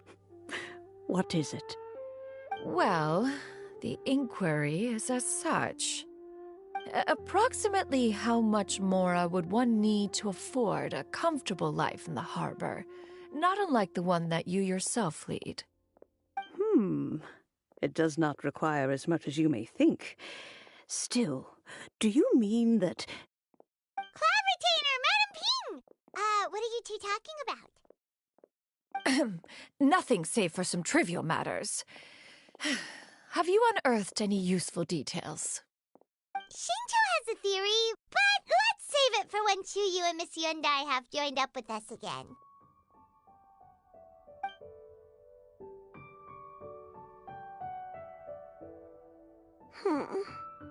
Do not be troubled, young lady. Here, have some tea. What do you think, Chuyu? Does it match up with what you know of your granny? According to the story, the nameless heroine eventually fell in love with an exorcist from Mount Tianheng. Maybe that's my grandpa. I don't have many memories of him, but there was this one time I found a box in her attic full of... I think so too. Granny might remember something once she's returned to a familiar place. What marvelous tea. I can taste the dew's sweetness in this cup. It's as if I was taking a stroll in the mountains, thoroughly one with nature and at peace. Is that so? Then please drink as much as you like. There's no need to hurry. At our age, it's always nice to slow down and take the time to appreciate pleasant conversation among friends. Thank you.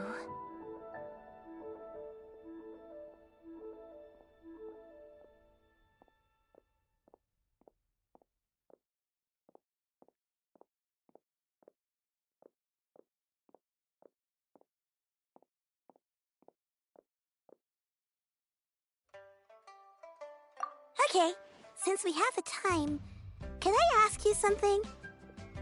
Sure thing. What would you like to know? I have a secret I want to tell you. Let's go talk over there.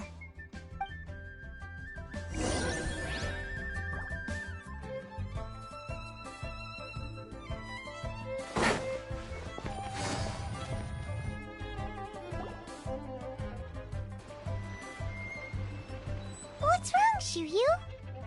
Well, I've been kind of meaning to ask ever since we started talking in the restaurant, but are you guys all adepti in disguise? Oh! About that.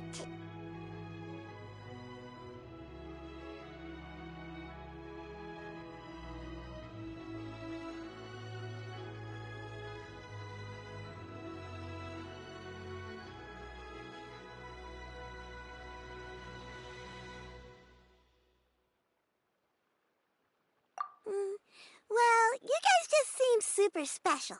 Plus, I think I might have heard Miss Shen Yun call herself an adeptus.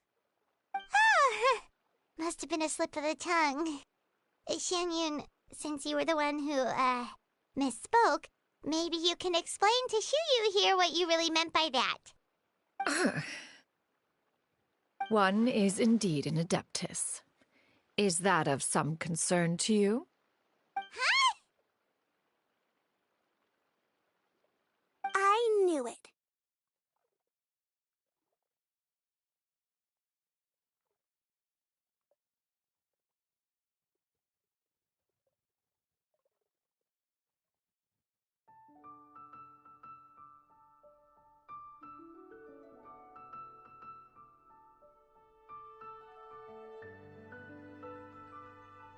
Well, one time when I was a little kid, I saw a pure white illuminated crane.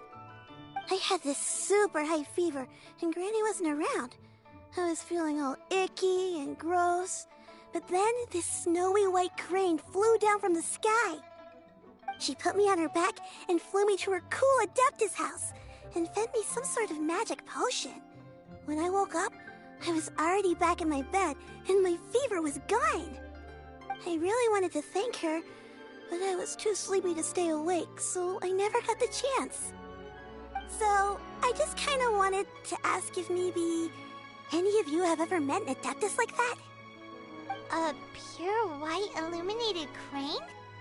The only two we've ever met are blue and white and black and brown. Have you ever met one that's pure white, Clavertiner? Never has one met an adeptus with such features. One surmises such a description is but a hyperbolic embellishment that oft results from narrative accounts. That's weird. Was it really just a dream then? Well, Well, even if it was just in my head, it doesn't matter that much anyway. All I really want is to help Granny recover her memories. I'm really grateful for all your help. Leave it to us! Now that we know the 3 locations, we just need to visit them one by one. Let's go to Wangshu Inn first! Okay, I'll go get Granny.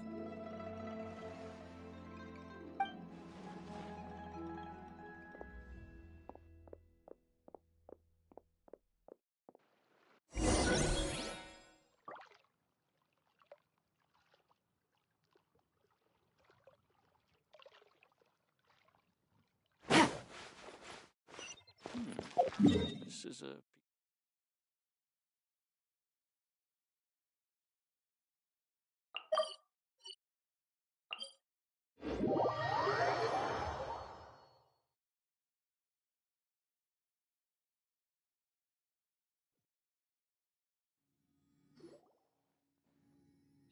Wangshu Inn.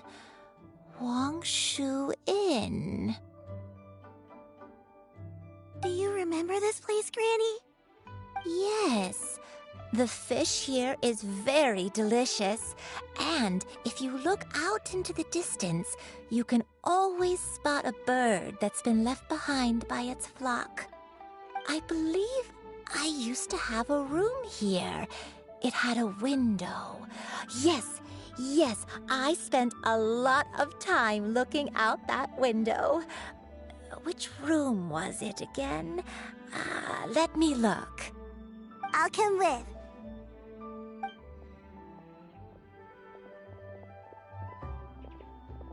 Paimon's still having some trouble understanding what she's talking about, but if she's so familiar with this place, that must mean she lived here, right? Wait, huh? Whoa! Siap! What are you doing here all of a sudden? You scared the living daylights out of Paimon!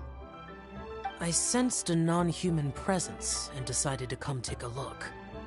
If you're here, then there's likely no trouble afoot. I suppose there's no cause for concern. It's been a while, Cloud Retainer. I see you have returned to your previous form.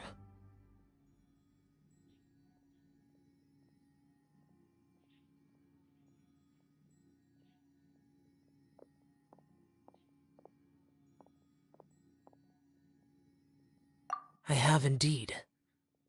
I fought alongside her in this form on many occasions during the Archon War. Oh, wow! What was she like during the war? Oh, wait, let Paimon take a guess. Was it anything like this? Behold, the glory of one's newest invention, the Bang Bang Continuous Fire Mechanism. Hands up and surrender, or be prepared to face the full might of the Adepti. An impressive imitation. Paimon knows her all too well. Even so, Cloud Retainer was not always as ostentatious as you describe. You may be unaware, but her talent with Adepti sigils is just as formidable as her skill in mechanics. The Archon War reached its peak after Guizhong's death. The Cloud Retainer who fought beside me in those devastating battles was taciturn and solemn, only speaking when she had to activate her sigils. A Cloud Retainer who barely talks? Paimon can't picture it. But what happened after that? If you were so powerful in your human form, why did you decide to take up your bird form again? Once one had bid farewell to the world of mortals, what use would one still have for such a shape? When dwelling between mountain and forest, away from the struggles and troubles of the mortal world, a mortal form is hardly the most fitting of choices.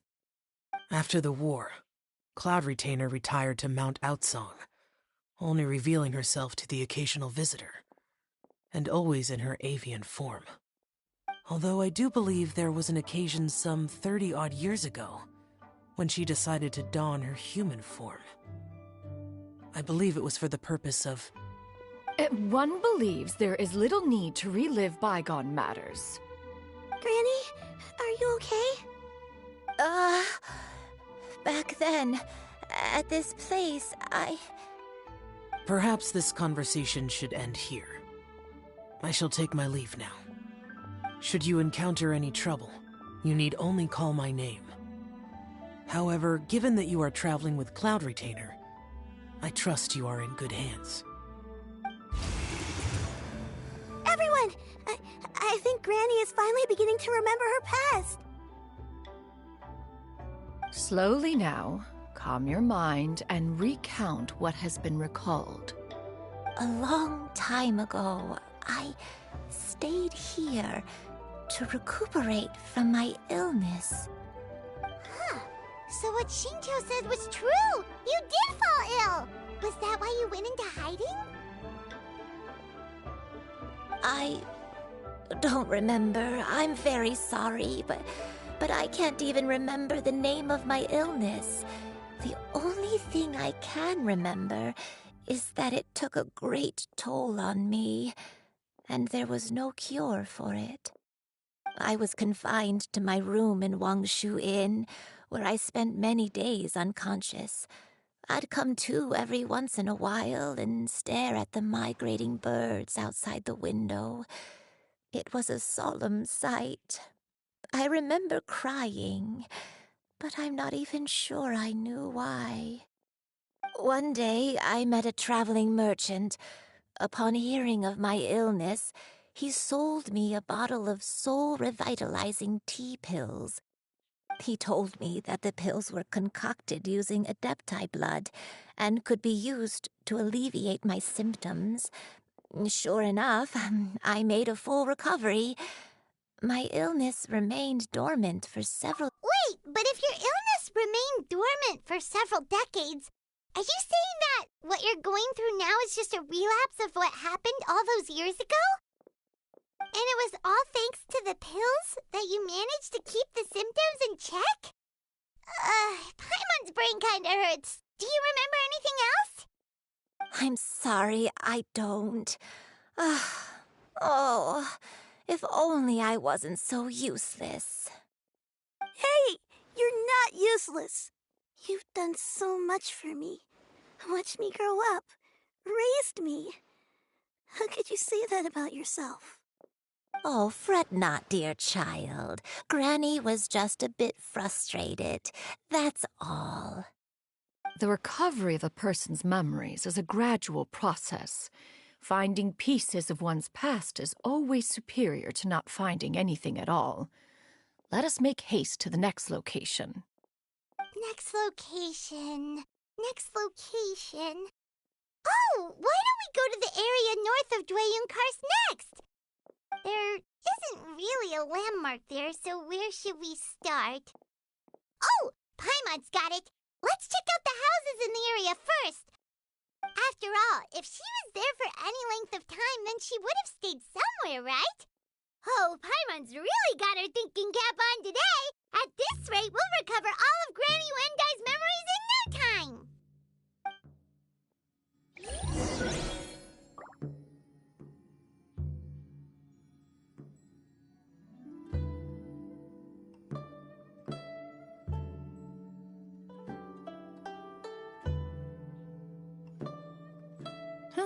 Good roll. All right, maybe I'll take one more day off and knock out the rest of the work once I'm feeling up to it.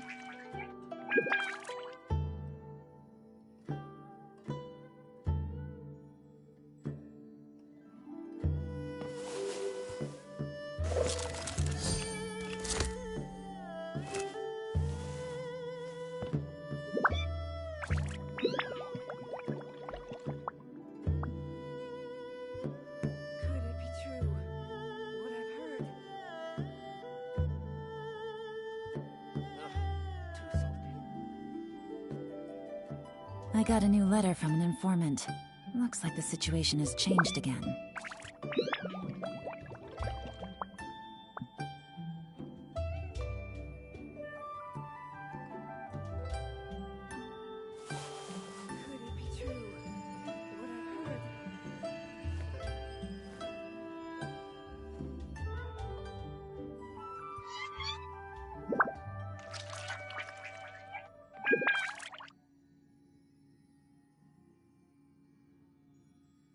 Navigating the world is a whole lot easier with a few different identities to choose from.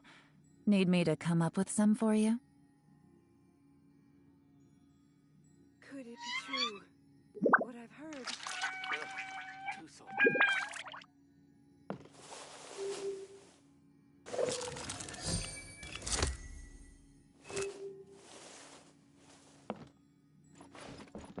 Take it easy.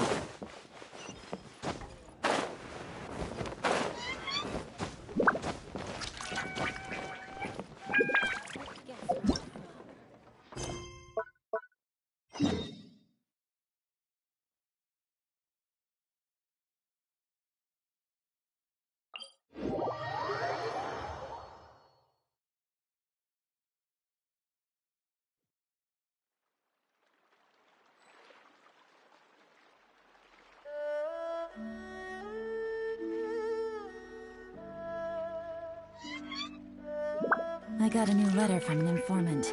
Looks like the situation has changed again.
good roll.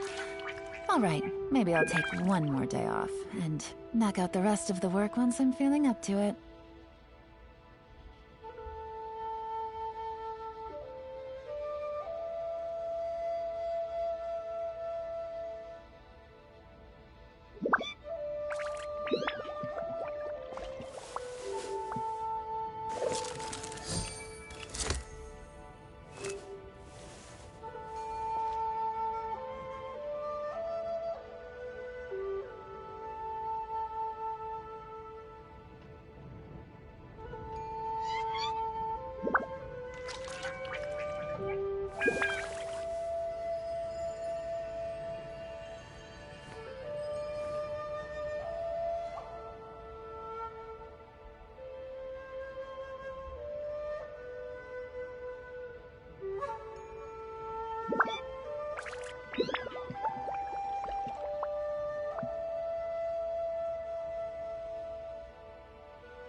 Navigating the world is a whole lot easier with a few different identities to choose from. Need me to come up with some for you?